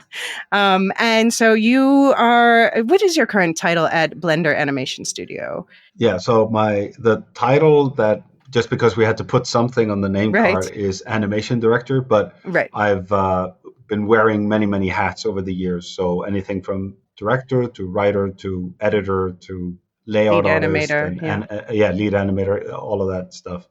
Whatever's needed, I'll do it. It's a small studio. How many people are there right now? I think we're at maybe 10 artists and maybe 15 developers, something like that. I think we've escalated a little bit over the last year. Okay. And I have worked there in the past, writing about projects there. So that's actually how you and I first met. Yeah, 10 years ago, I think. Yeah, I was like, it must be about 10 years. So for anyone who's not familiar with Blender, it started as an open source 3D software. And then I guess it's almost about 15 years ago now that they started doing these animation projects, right? Yeah, exactly. Yeah. And that drives the technical development. Yeah, the idea is that Ton, the creator of Blender, his philosophy is that if you just have a bunch of developers off in the corner making the software, it's probably fantastic, but it's unusable to an artist. Right. The buttons are named weirdly and they're in weird places or whatever.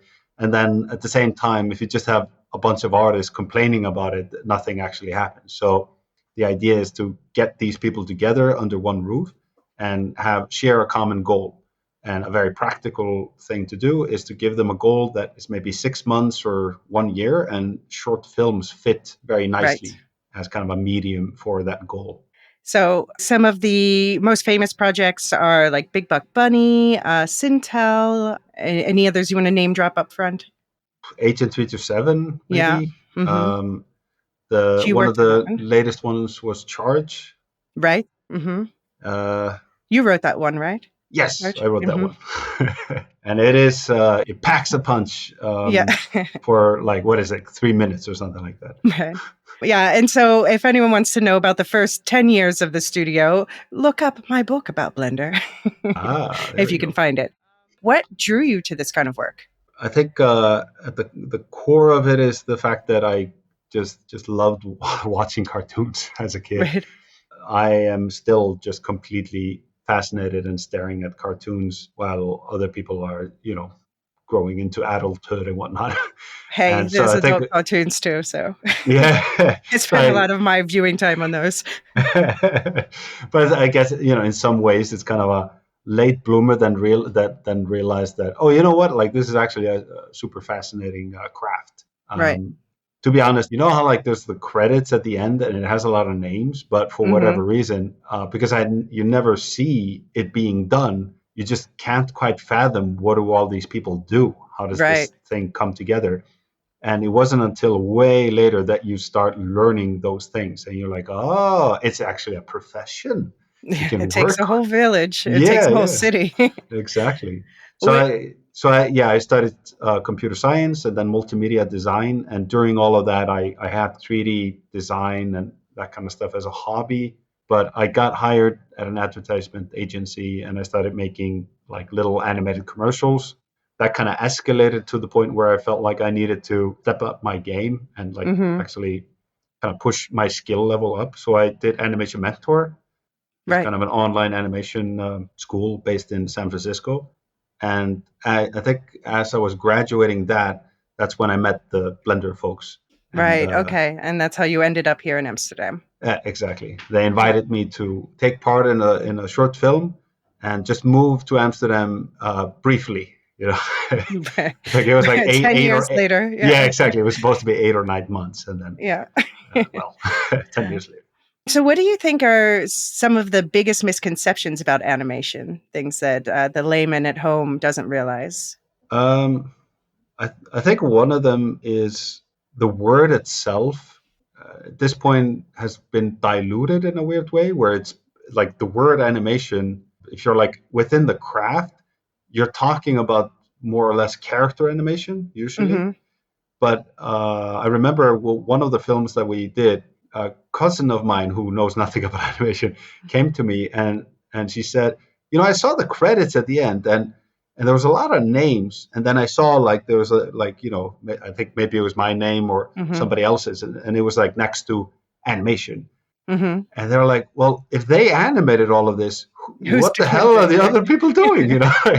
Yeah. And it's like, well, there's all these other things. It's just that there's this like problem lighting that, and lighting, texturing, rigging, and character design, like the shading. There's all these things, and it's just the problem is that animation became all of a sudden an umbrella term for the entire thing. So you talk about an animated feature, right, or an animated short or whatever, right. So it's just like slightly misleading because then you have all these other really, really interesting crafts that are fundamental to making any of this, like rigging, for example. And then people have and no rigging idea. is when you put the bones in a figure so that you can move it in a way that looks natural. So like a human's arms has joints, things like that. Exactly. And, so in one way, you're like, putting the skeleton inside mm-hmm. of this kind of humanoid figure. In or other a dog ways, or whatever. Yeah. Exactly. But it's way more complicated than that because it's a little bit more like you are creating the machinery of, mechanical puppet. Mm-hmm. And it's even trickier than that because your skill level needs to be so high also on the adjacent crafts. So you need mm-hmm. to understand, certain depth about modeling and retopology and then, when it comes to the stuff that happens afterwards, there's a lot of things that you have to know. And even a rigger that understands animation, it's huge. It's mm-hmm. really huge. So what's your favorite and least favorite part of animating? Wow, it's a really good question. I guess my favorite part is when you've done the hard work of making the puzzle pieces click together. This is a very poetic way of saying it, but mm-hmm. every shot, you don't just take a shot and figure it out. There's a lot of work that needs to be done before that regarding like cinematography and whatnot. And if the work has been done before, so everything flows together super nicely and every single shot has a purpose and, certain amount of beats that will flow together.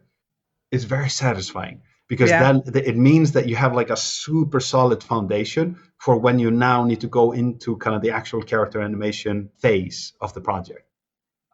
If you haven't done that, you will find out that, the shot you animated or you're blocking it out, you're going to have to redo that because now it doesn't match with the thing that got changed. Yeah. And now this has to be changed and this has to be changed. And now you're like wasting a lot of time trying to. It's like when you put together an IKEA furniture and you realize that you like did a joint the wrong way 10 steps ago. Exactly. So short films often get the short shrift. They get overlooked. I know, of course, that, at Blender, you're doing the short films, as you already explained, for practical reasons. But what do you think are the biggest differences in telling a story in like 5 to 30-ish minutes versus telling a story across a feature-length film?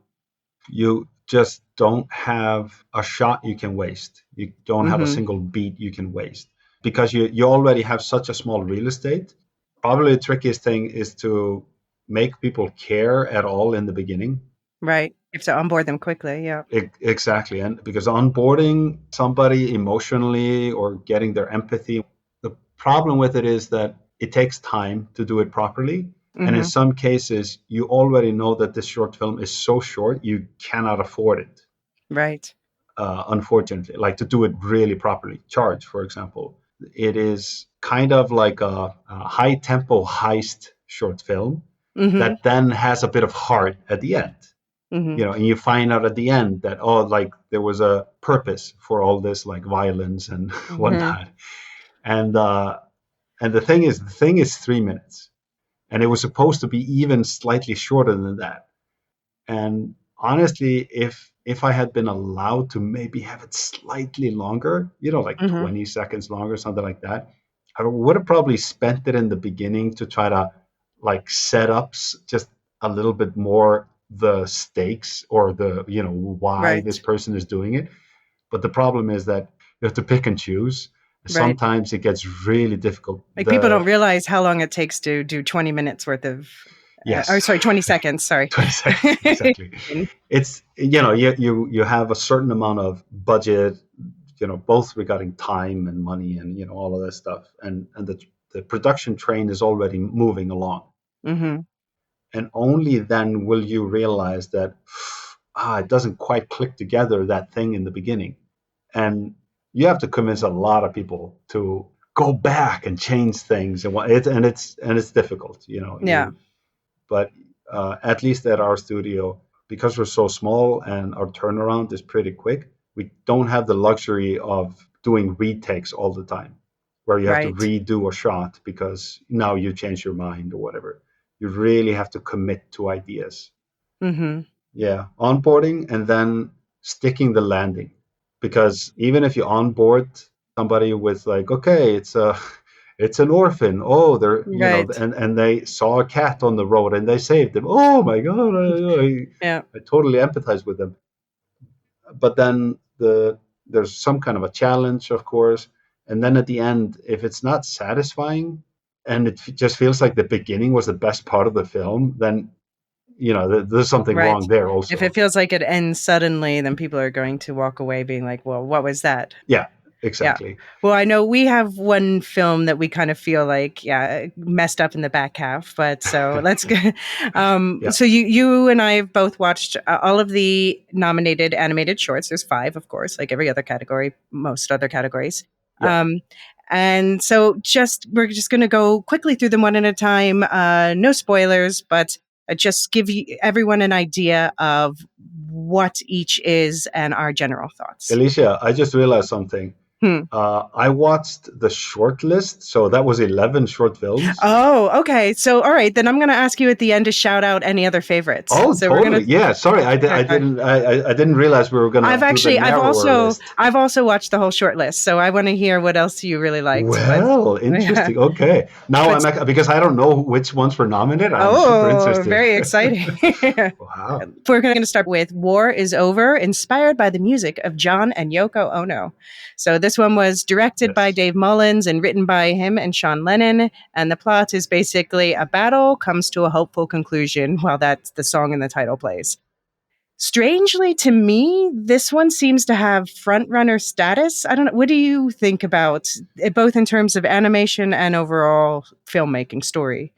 So, let's caveat this by saying that all of these films, they got made and they are, shortlisted for an Oscar and nominated. So just want to put that out there. So there's a baseline of quality, of course. Yeah, exactly. So we've already gone through a threshold of quality where, all of them are good. Like none of them are bad.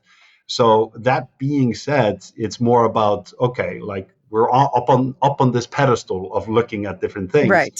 We're being nitpicky now. Yeah, exactly. Exactly. So some of these things might get nitpicky. So just regarding filmmaking and style, the style delivers on what it needs to deliver. The animation style, usually I'm a bit distracted when it comes to when you have kind of this mixture of kind of outlines and whatnot, but they did it in a way that didn't bother me. I would say, I have a small list of little nitpicks that I can go through. Yeah. Well, because you're quite into military history, so you're looking for these things.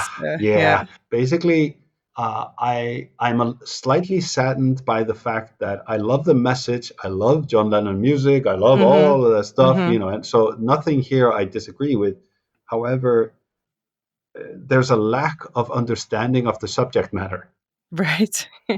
They have it's almost like a child's version of warfare. So it's almost like this. How it's a copy of a copy of a copy of a copy. It's almost like somebody knew war, like World War I, and that influenced maybe a movie, and then somebody saw that movie and that influenced the movie they made, and that influenced another person to make a war movie. And at some point, you made a copy of a copy, and it's so detached from reality. Right. Mm-hmm. So even just like carrier pigeons, right? That's not how any of that works. But that's a conceit. I get it. A lot of people are saying they think it's the strongest art-wise, but the logical holes and like the oversimplified ending, it feels like a letdown a bit. Yeah, and when a pigeon arrives with the words "war is over," which I don't know in what fantasy land that would make everybody go, "Holy smokes, let's start!" Let's not shoot the pigeon. Yeah, it's not like the German Empire surrenders or whatever. It's just like war is over. All right, cool. I mean, all of this is so severely simplified that it feels kind of detached, if that makes sense. Unfortunately. Because I do think the message is nice. It's just it's a nice message, and it's nice animation. It's not a bad watch if you exactly. It's quite short. The look of it is good. The character design is good. Like on so many levels, it's good. But this is the nitpick, yes. Right. Okay, so the other one that I know you and I both have kind of mixed feelings on is Letter to a Pig, which was written and directed by Tal Kantor, and it's about a Holocaust survivor sharing the story of the time he was saved by a pig with a classroom of giggling students, triggering confusing contemplation in one particular girl. And this was my least favorite. As we kind of alluded to earlier, I think it was stronger in the first half, but then the internal logic of the metaphor doesn't really hold up for me at the end. Obviously, there are people who love this, but you express the same thing, that you're like, wait a minute, but isn't that... I mean, I don't want to spoil the metaphor for people, let them watch it, but you were also saying, like, isn't the way it plays out in this metaphor contradicting directly the message of the first half of the film? I just before I hit record, I asked Elysia this because I wanted to make sure that there was like not a sentence that I missed or right. No, because I had the same problem. Yeah, because I'm watching this thing by myself, and if I'm watching with a group of people, I can at least ask them, like, hey, am I the only one? Just regarding style, I'm usually not a huge fan of more rotoscopy style where it kind of mixes rotoscope with other. But this really felt like it warranted that, and it pulled it off really nicely. Yeah. And so when it did certain things, like as the guy is explaining something, the information in his face gets kind of filled in. Right. And becomes more realistic. Yeah. Exactly. As his story is becoming more engaging to this one student, you see a little bit more of his face and a little bit more of his detail. And I thought it was just so powerful, so strong. I felt so bad when, he's telling his horrific story and then a student is giggling because this student is just a child and they don't understand how lucky they are to have been growing up in this generation that didn't have this ordeal. So it's this heartbreaking thing. So as I'm coming into it, all I can think of is great choices, strong story, really engaging me. And at some point, Elysia, things happen and I'm confused. Yeah. And it's still like the art style is going strong. Right. Everything is going strong, but things are happening that it's like, why is this happening this way? Yeah. So basically it's as if you have a premise where, inside of this metaphor, here's a creature and that creature holds a certain value. And then at some point, it's kind of like the opposite of that. And then everybody's reacting in a way that's the opposite. So I kept watching all the way through and I still had this feeling of, man, this is strong. I just, got derailed at some point, probably myself, not the story. Right. I don't believe that they derailed themselves. I don't know. And now I'm like, well, maybe it's not me. I don't know. A lot of people feel that way. But someone on Letterboxd was responding to my 1.5-star review. Sorry. But so they were saying that, it's about, I guess, that she is realizing that she has done the wrong thing in the past, or it's one of those ones you should watch it for yourself and then see what it means to you, because I think it's intentionally left a bit ambiguous. Yeah. But I will say that this is a narrative where you sense that it comes from a very truthful place, if you know what I mean. In contrast to the War is Over, for example, where it feels like the topic at hand is maybe going through, there's some distance there to the actual events. And in this case, it feels kind of like a first-hand account for truthful events. Right. And then, so the next nominee is one that's, it's Our Uniform, written and directed by Yagana Moghadam. I hope I'm saying that correctly. And the plot is using realistic-looking clothing as an animation medium. A woman recalls growing up female in the changing Iranian school system. And Hjalti, you saw this as part of the AODR Film Festival. You were on the animation jury, and this was your personal favorite in that competition. Yeah, I loved it. And then the other two judges just ranked it slightly lower. And so it kind of didn't make the cut. But no, I loved again, like it's obvious that this is kind of a first-hand account that is coming from a very truthful place. It gives you a little slice of life, a glimpse into a culture that, I'm not from, but gives me just enough context to understand that culture and like what the significance of that garment is. And then on top of all of that, as all of that is happening and they're kind of telling the story, the visuals are complementing what exactly is being told. But then on top of that, the style in which they are presenting that is with garments. And they were doing it in a way that I haven't really seen before, which I felt was kind of clever, like just using the seams of a garment, and now the seams are a road. And I don't know, I really just felt like there was something very fresh there.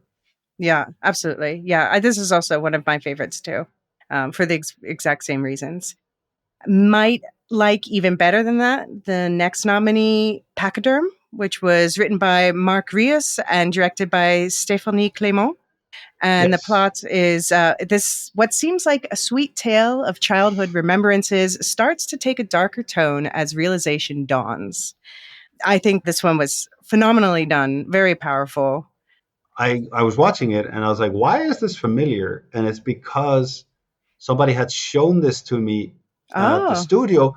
Okay. Because I think the filmmakers had sent it to the studio to let them know, hey, we actually did this in Blender, or at least partially in Blender. Okay, cool. So it's kind of interesting. Does it make you root for it more?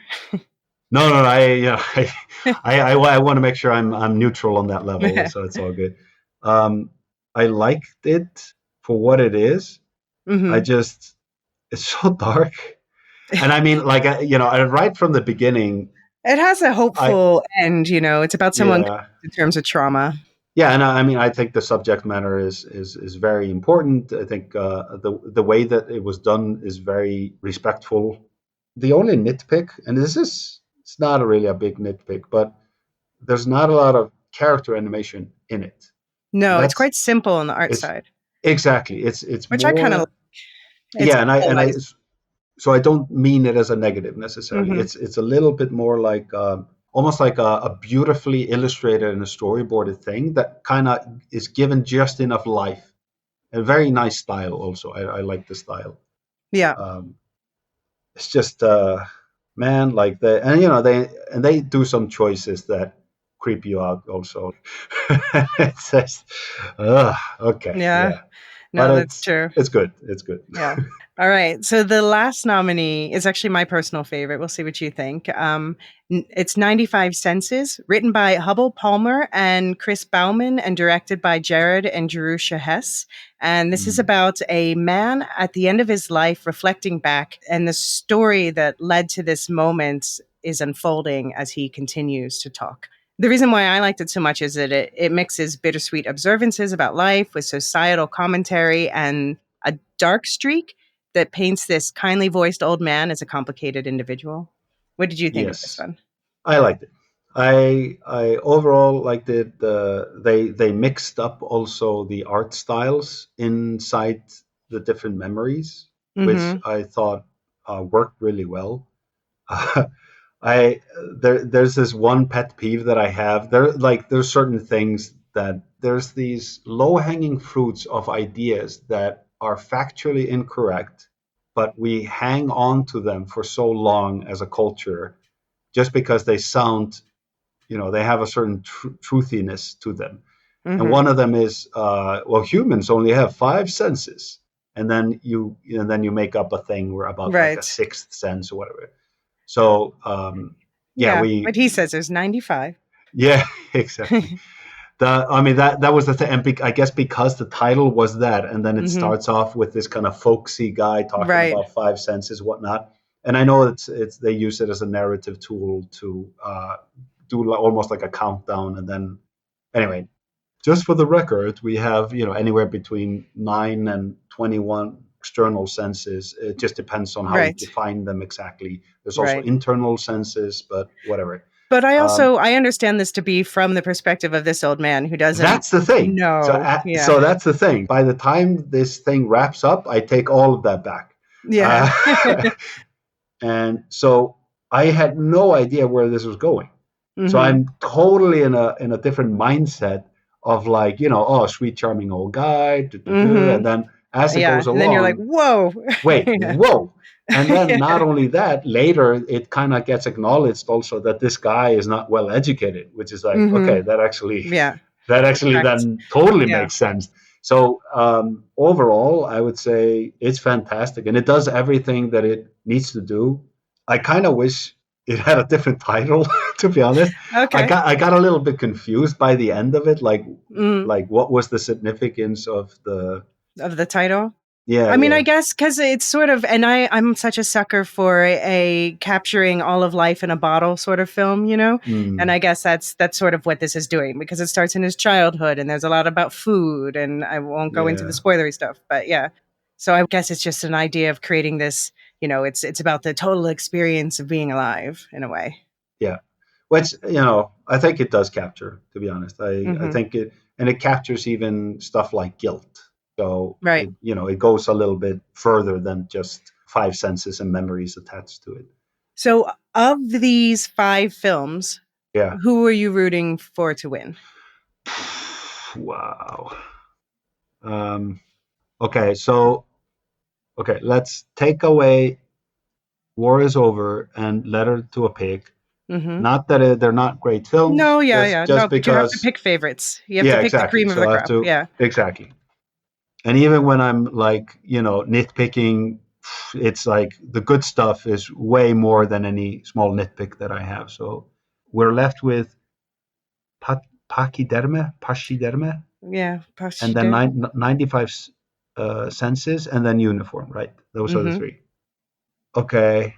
I'm just going to say a thing, and then I'll regret it later. So I think actually 95 senses. Okay. Followed by, I was surprised. I thought you were going to say Our Uniform. Yeah, I'm really 50-50 between those two. And then Pachyderme. What about you? What do you? So for me, those are definitely the top 3 by significant, like these 3 are special to me. And I think I would go with 95 senses. Then between second place, I go back and forth between Our Uniform and Pachyderme. But I guess I'd go with Our Uniform just for the inventiveness of the animation. Definitely. So that's something very special there. Yeah, exactly.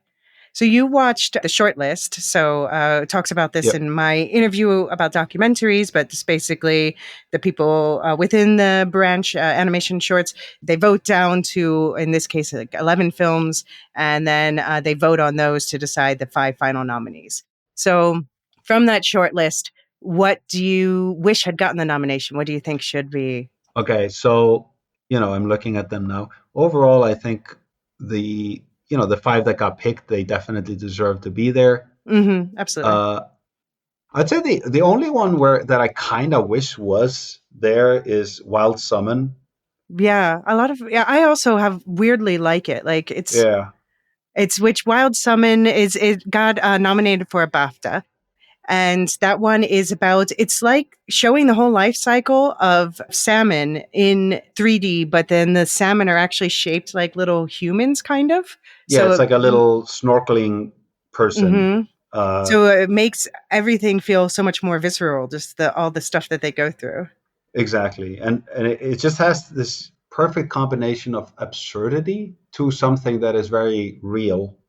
The character animation in it is good enough for what it needs to be. It's a bit rough around the edges, at least in my opinion. Mm-hmm. But the absurdity, the abstraction of what this thing is complements well any finickiness of the character animation, except for the bear. So if anyone watches it, you'll notice. You can't unsee that now. Sorry. I also have to shout out Kurkurtur, the dog apartments, which was the winner at the AODR festival, best animation. That was also on the short list.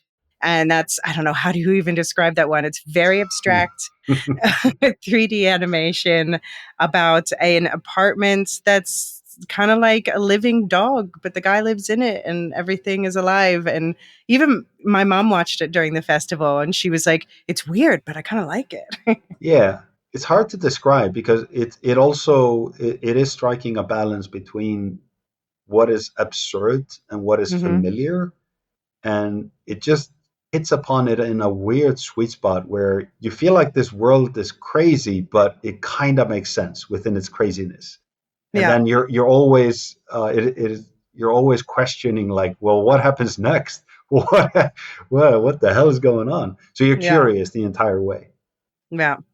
And I have to shout out one more that actually it's not on this short list, but it won the BAFTA for animation, which is Crab Day. So I know you haven't seen this one, but it's a very simple, like just like line drawing style animation about a young boy who's supposed to go through this rite of passage to become a man, which involves killing a crab that he's bonded with, and he just refuses. And it's very short, it's a metaphor that applies to so many different things of someone just saying, this is who I am. As a vegetarian, it spoke to me, but I could see it would speak to someone who was LGBTQ or, I could see it speaking to a lot of different people. And I just have to dip one into the live action shorts category because I watched what ended up being my favorite nominee in the live action shorts category, Night of Fortune. And I liked it so much. And I thought that it would especially appeal to you. I sent it to you before the nominations came out. So. It's great. Yeah. It just has this like Nordic darkness to it. Yeah, it's a Swedish film written and directed by, I'm going to butcher this, but Lasse Liskjær Nord, something like that. Don't look at me. I'm not Swedish. Close enough. Just say it with a playful tone and then you'll get it. Yeah. Just like a question at the end. Nord? Those are the Norwegians. Yeah. Oh, sorry. See, the nuances are lost on me. But so the plot is it's a Swedish man's trip to the morgue to say goodbye to his wife. It takes some unexpected escalating twists that are at turns darkly funny and deeply moving. And I rarely laugh out loud at things anymore. Just, I don't know. I've seen it all. But this one like really made me go like, oh my God. It was just mounting absurdity. The performances are great. They're just these subtle little nuances in the performance. And it plays, if you know much about Nordic humor, it plays into like there's a dark topic that feels like it should be taboo, but it's being played with as a premise. And then on top of that, the social awkwardness is like another thing in Nordic humor. So a person being where they shouldn't be and people mistake them for somebody, and now it's too late for them to back out. And so they just have to kind of fulfill the role that they're in. It's a lot of that kind of stuff. Like, I guess this is the situation we're in right now. We're just going to keep going. Yeah, exactly.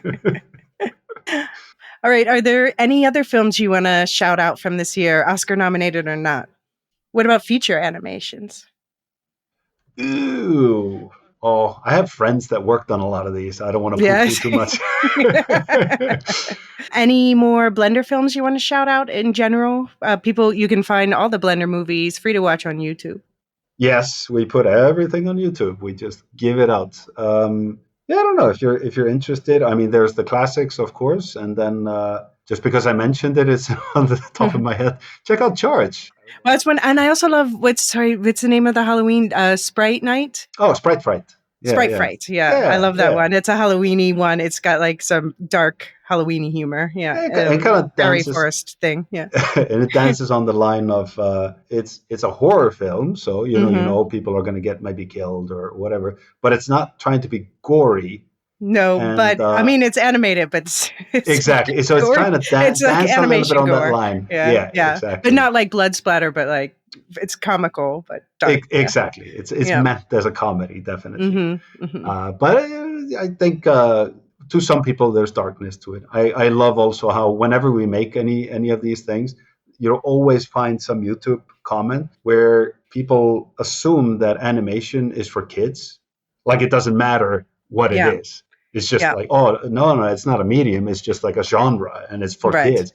And so they hit play and they are furious that something is animation and it's not meant for a 5-year-old. Right. Any teases on what you're working on now? We're currently working on a short film called Gold. And it is basically, we have an external director who is a cancer survivor. And she basically has a story that is kind of a metaphor for her experience going through all of that. So it's, a woman's metaphorical journey transversing through the ocean and, well, without spoiling, going through a lot of stuff and then hopefully coming out at the end. No spoilers. And when is this going to be released? We're hoping this summer. Okay. So all right. We're right at the edge of entering production right now. So it's always hard to tell if we're gonna stick the landing on the deadlines or not. Right. Of course, always with every kind of project, to be honest. Yeah, exactly. But especially animation. All right. Well, thank you so much for taking the time to come through and talk about all this today. I hope that people enjoyed the insight into animation, and I definitely recommend that people at home look up these movies and watch them. All right, well, thank you very much, Hjalti. Thank you, Elysia. Okay, so we went through all of the titles and everything in the interview, but I realized I've forgotten to mention runtimes, which you'll see why I'm bringing this up. But just to run it through it real quick, War is Over and Pachyderm are both 11 minutes long. Letter to a Pig is 17 minutes. 95 Cents is 14 minutes. And Our Uniform is 7 minutes. So I just say that to underline, we talked about animated shorts. They tend to be the shortest because they're so expensive and labor intensive to make. So interesting. Okay. Fair enough. Cool. All right. Sounds good. I'm looking forward to listening to the interview and learning a little bit more about this topic. All right. What's next? So that leads us to our final category for today, which is live action shorts, which, Hjalti and I already dove into Night of Fortune, which is produced by The New Yorker, 25 minutes. And I already gushed about this one, but I have to say, I think when I was thinking about it, it might actually be my favorite of all 53 nominees.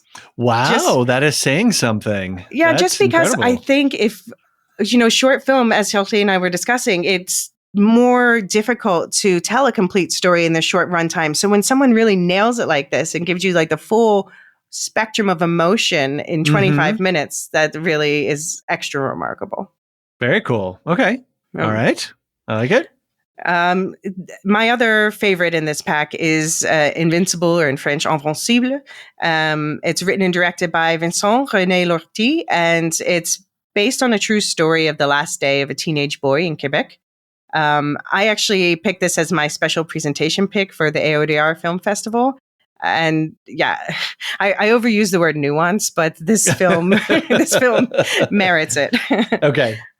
So it shows you, all the details of this boy's life from his perspective, which gives you a bit more empathy. You're seeing it through his eyes, as well as like the way society looks at him. So it's one of the easier ones to find. I recommend it. Okay.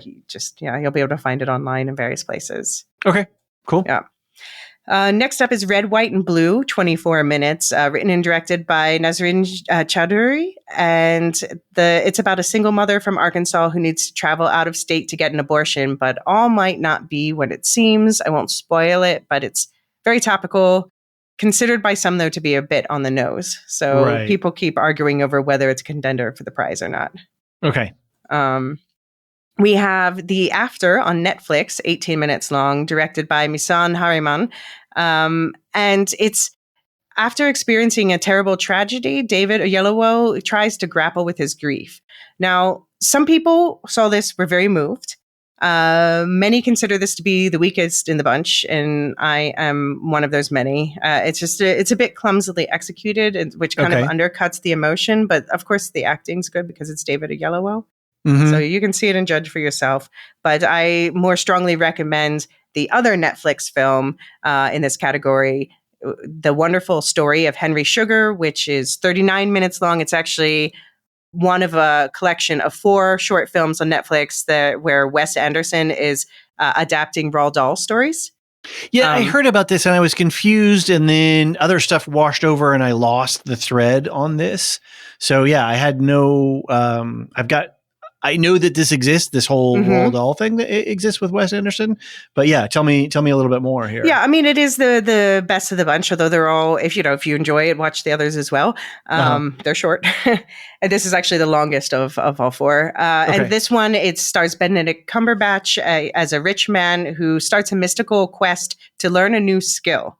And it's very fun and Wes Anderson-y, with the production design. And I'm looking at the trailer. It's especially what was the last one? Yeah. The Asteroid City, you mean? Yeah. It's very much Asteroid City visuals. But I like this better than Asteroid City. But again, it's the power of it being a shorter film, so it packs more punch. And it's this one, I think it's the favorite to win just for the pedigree alone, Sure. Wes Anderson, Benedict Cumberbatch, give that an Oscar. But it is actually pretty good. So I don't mean to sound too cynical. Right. It's got to still be good. It's still got to be good, regardless of the pedigree. Right. Awesome. But my personal favorite, again, Night of Fortune. I find it in dark Scandinavian humor, but it really made me laugh out loud. Got it. Okay. And cry a little. Wow. All right. Good stuff. I do have 20-minute time blocks here and there, and it's a matter of thing of like, if I had these quickly available, I could just, quickly consume them. A lot of good stuff here. It's making me think about too, how to build. Well, I mean, there's a lot of community around these films already, but like, how can we, if I knew we were watching it for a purpose or something like that might be helpful. I have to think about that. All right, cool. So that wraps up the hidden gem categories. So, I mean, I hope that, David, I know you've been making a little list as we've been going. I hope that listeners are also... It's on this tiny little piece of paper with my terrible handwriting trying to fit these in here. I hope people are making lists at home too. So, but yeah, I'm feeling inspired by a few of these things. So it's very cool. And I appreciate the fact that my vision is being opened up a little bit more into these other categories. And things that have completely passed me by the last years that are out there, and some really very interesting, creativity on creativity scale. So yeah, and next time we'll be back with the films that everyone's heard of, with the blockbuster awards, we're calling them, or the technical awards as they might be called, which are the nominees that are basically, it's all a mix of the Best Picture 10 and like the other biggest movies of the year, like Napoleon and Godzilla and Indiana Jones, etc. Cool. All right. Sounds good. Yeah. So we did get two little pieces of feedback. So Stu, Duve71 said, Killers of the Flower Moon, I felt was way too long. Scorsese indulging himself. Maestro felt too worthy, quote unquote, if that makes sense. Barbie made me laugh and cry. Oppenheimer was a story well told and is a worthy Best Picture nom. So there you go. Yeah, that seems to be about the industry wide, or the pundit class wide reaction. So you're right in there, Stu. Yeah. Yeah, and we also heard back from Danny, who we heard from last episode, and he gave us an update. He had not watched Poor Things before, so he said, I just watched Poor Things last night. Incredible. Seeing all 10 Best Picture films now, though I'm immortalized in podcast form saying I'm going for Oppenheimer. I think Poor Things is actually my new number one. So fair enough. One of us. Well played. Well, that's great. Thanks, Danny, for writing in. Thanks, Stu. And if you want to reach us with any feedback that you have, then send an email to lorehounds@thelorehounds.com. You can head over to our website, and there we've got a contact form as well as a voicemail feature if you too want to get dropped in. And you can comment about any of the last 2 podcasts. So this one or the previous, if you've got stuff that you want to talk about for the headliners. Right. So I think we're done for this episode. Look at that. It's like an hour 33 on the raw recording time. So we brought in a reasonably length podcast. Good job, us. Yeah. With some extra bonus interview length.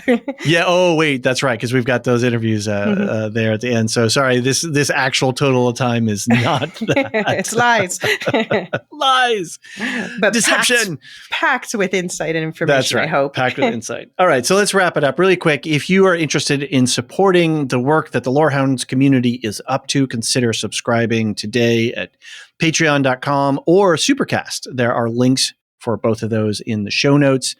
Subscribers get ad-free episodes, early access to podcasts.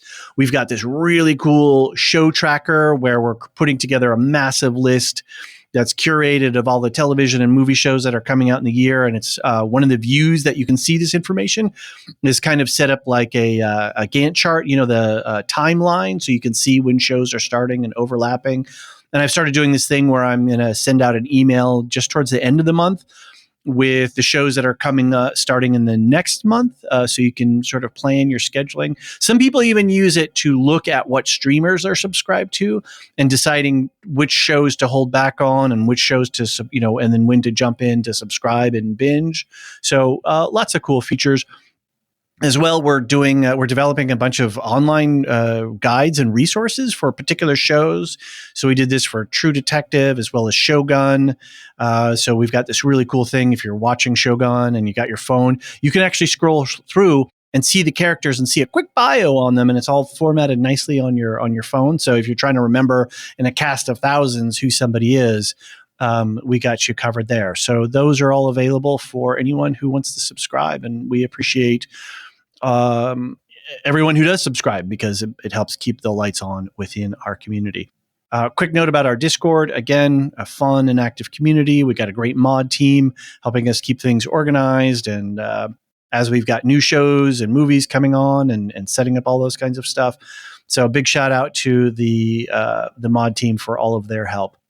We also support. No, what do we do? I don't know how to describe this. We sponsor and we have a little community of network of other podcasts. A brand new podcast that has going to drop its first official episode this week is Rings and Rituals. That's with our favorite Tolkien scholar, Marilyn Arpakila, and her colleague, Dr. Sarah Brown from the Prancing Pony community. Shout out to those folks. They are been a great resource when John and I got started podcasting on Rings of Power.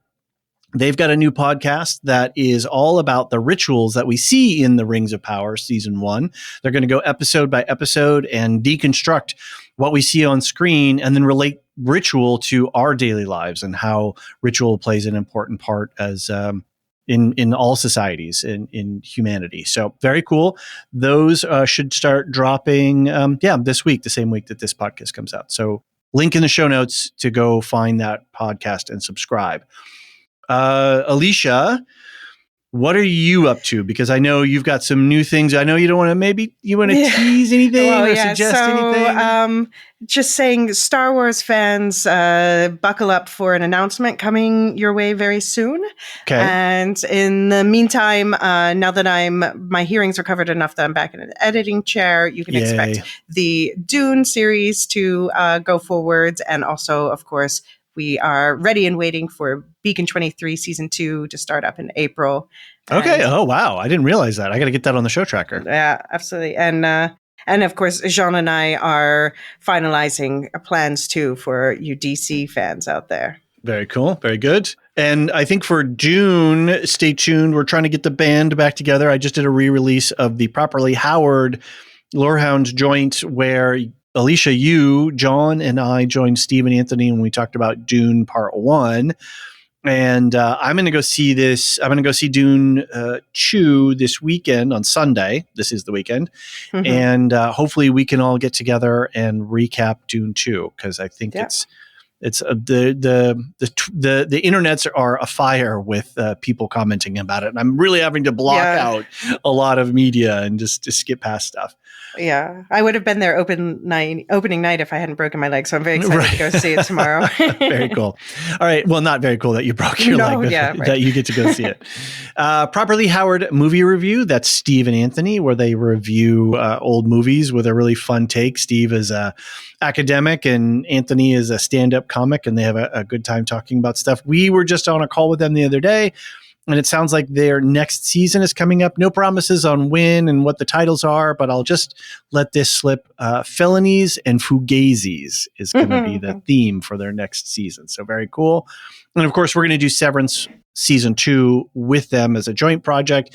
As soon as we get release dates for Season 2, we will let you know, but we'll be doing week-to-week coverage, the four of us. The Lorehounds are busy. As I mentioned, we just wrapped True Detective Season 4, which was a really great season of television. There's a lot of depth to that show. We are just starting on Shogun. We just released our first conversation about episodes 1 and 2, and we're waiting for episode 3 to drop here really quick. Mr. and Mrs. Smith. We had a guest on, Ron Dawson, to help me cover that whole season. Really great season of television. I was really pleased with that. And Ron and I had a really great conversation, and that should be out this week as well. And listeners probably remember him from the American Fiction interview. That's right. He was on the Oscars coverage, and hopefully we're going to have him on for some more things in the not too distant future. Masters of the Air is going to be wrapping up pretty soon. We are going to do an end cap on that. And hopefully we're going to have a couple of guests. I think Duve71, Stu, who wrote in earlier, is going to come and talk to us, because as a Brit and a military man, he's got some perspective on that. And then hopefully we'll talk with Anthony Kavanaugh again about that as well. And he's a retired military historian, educator, and he had some good stuff to say about Rogue One, because he's got some work around that. So hopefully we're going to talk to him there. Fallout is coming in April. That is the adaptation of the video game, and teasing that we've got some coverage for there. Nothing official to announce yet, but there's definitely going to be some stuff out. Otherwise, I don't know, the guys, the Halo people are trying to get together and get some coverage of Season 2 for that. We've got, for our Star Wars Film Festival, A New Hope is coming up. I think I'm going to just wrap it up there, because that's a lot of information I'm shoving at you. But stay tuned, jump on the Discord, and keep an eye on our feed for all kinds of stuff as we stay busy here. Shout outs to our Discord server boosters, Opus the Machine, Gnarls, Aaron K., Tiller the Thriller, and Dork of the Ninjas. Thanks, guys, so much for your support on the Discord server. It helped keeping the lights on and things over there. It's really appreciated. And to our lore masters, our top tier subscribers, Samartian, Mark H., Michael G., Michelle E., David W., Brian P., Nick W., SC, Peter O.H., Bettina W., Adam S., Nancy M., Duve71, Brian 8063, Frederick H., Sarah L., Gareth C., Eric F., Matthew M., Sarah M., DJ Miwa, Andra B., Kwang Yu, Deadeye Jedi Bob, Nathan T., Alex V., Aaron T., Sub-Zero, Aaron K., Dally V21, Gnarls, and the last, as never the least, is Adrian. Thank you all so very much for your support to our community, to helping us pay for all our softwares and online platforms and taking care of our co-hosts. We really appreciate you, as well as everyone who subscribes, and to all our listeners. Thanks so very much. Elysia, thank you again for doing a bang-up job on the outline, and for coordinating all of these interviews and reaching out to our community so we can hear from some other folks. This has been a very cool series so far, and I'm looking forward to. I've already got ideas you and I we should be talking for next year, and I think this will be a cool new feature for the Lorehounds. So kudos to you. And if listeners have ideas for how they want coverage next year too, I'd love to hear that. Absolutely. We're all about community here. Okay, we will talk to you on the next podcast, part 3, the blockbuster. The Lorehounds podcast is produced and published by the Lorehounds. You can send questions and feedback and voicemails at thelorehounds.com/contact. Get early and ad-free access to all Lorehounds podcasts at patreon.com/thelorehounds. Any opinions stated are ours personally and do not reflect the opinion of or belong to any employers or other entities. Thanks for listening.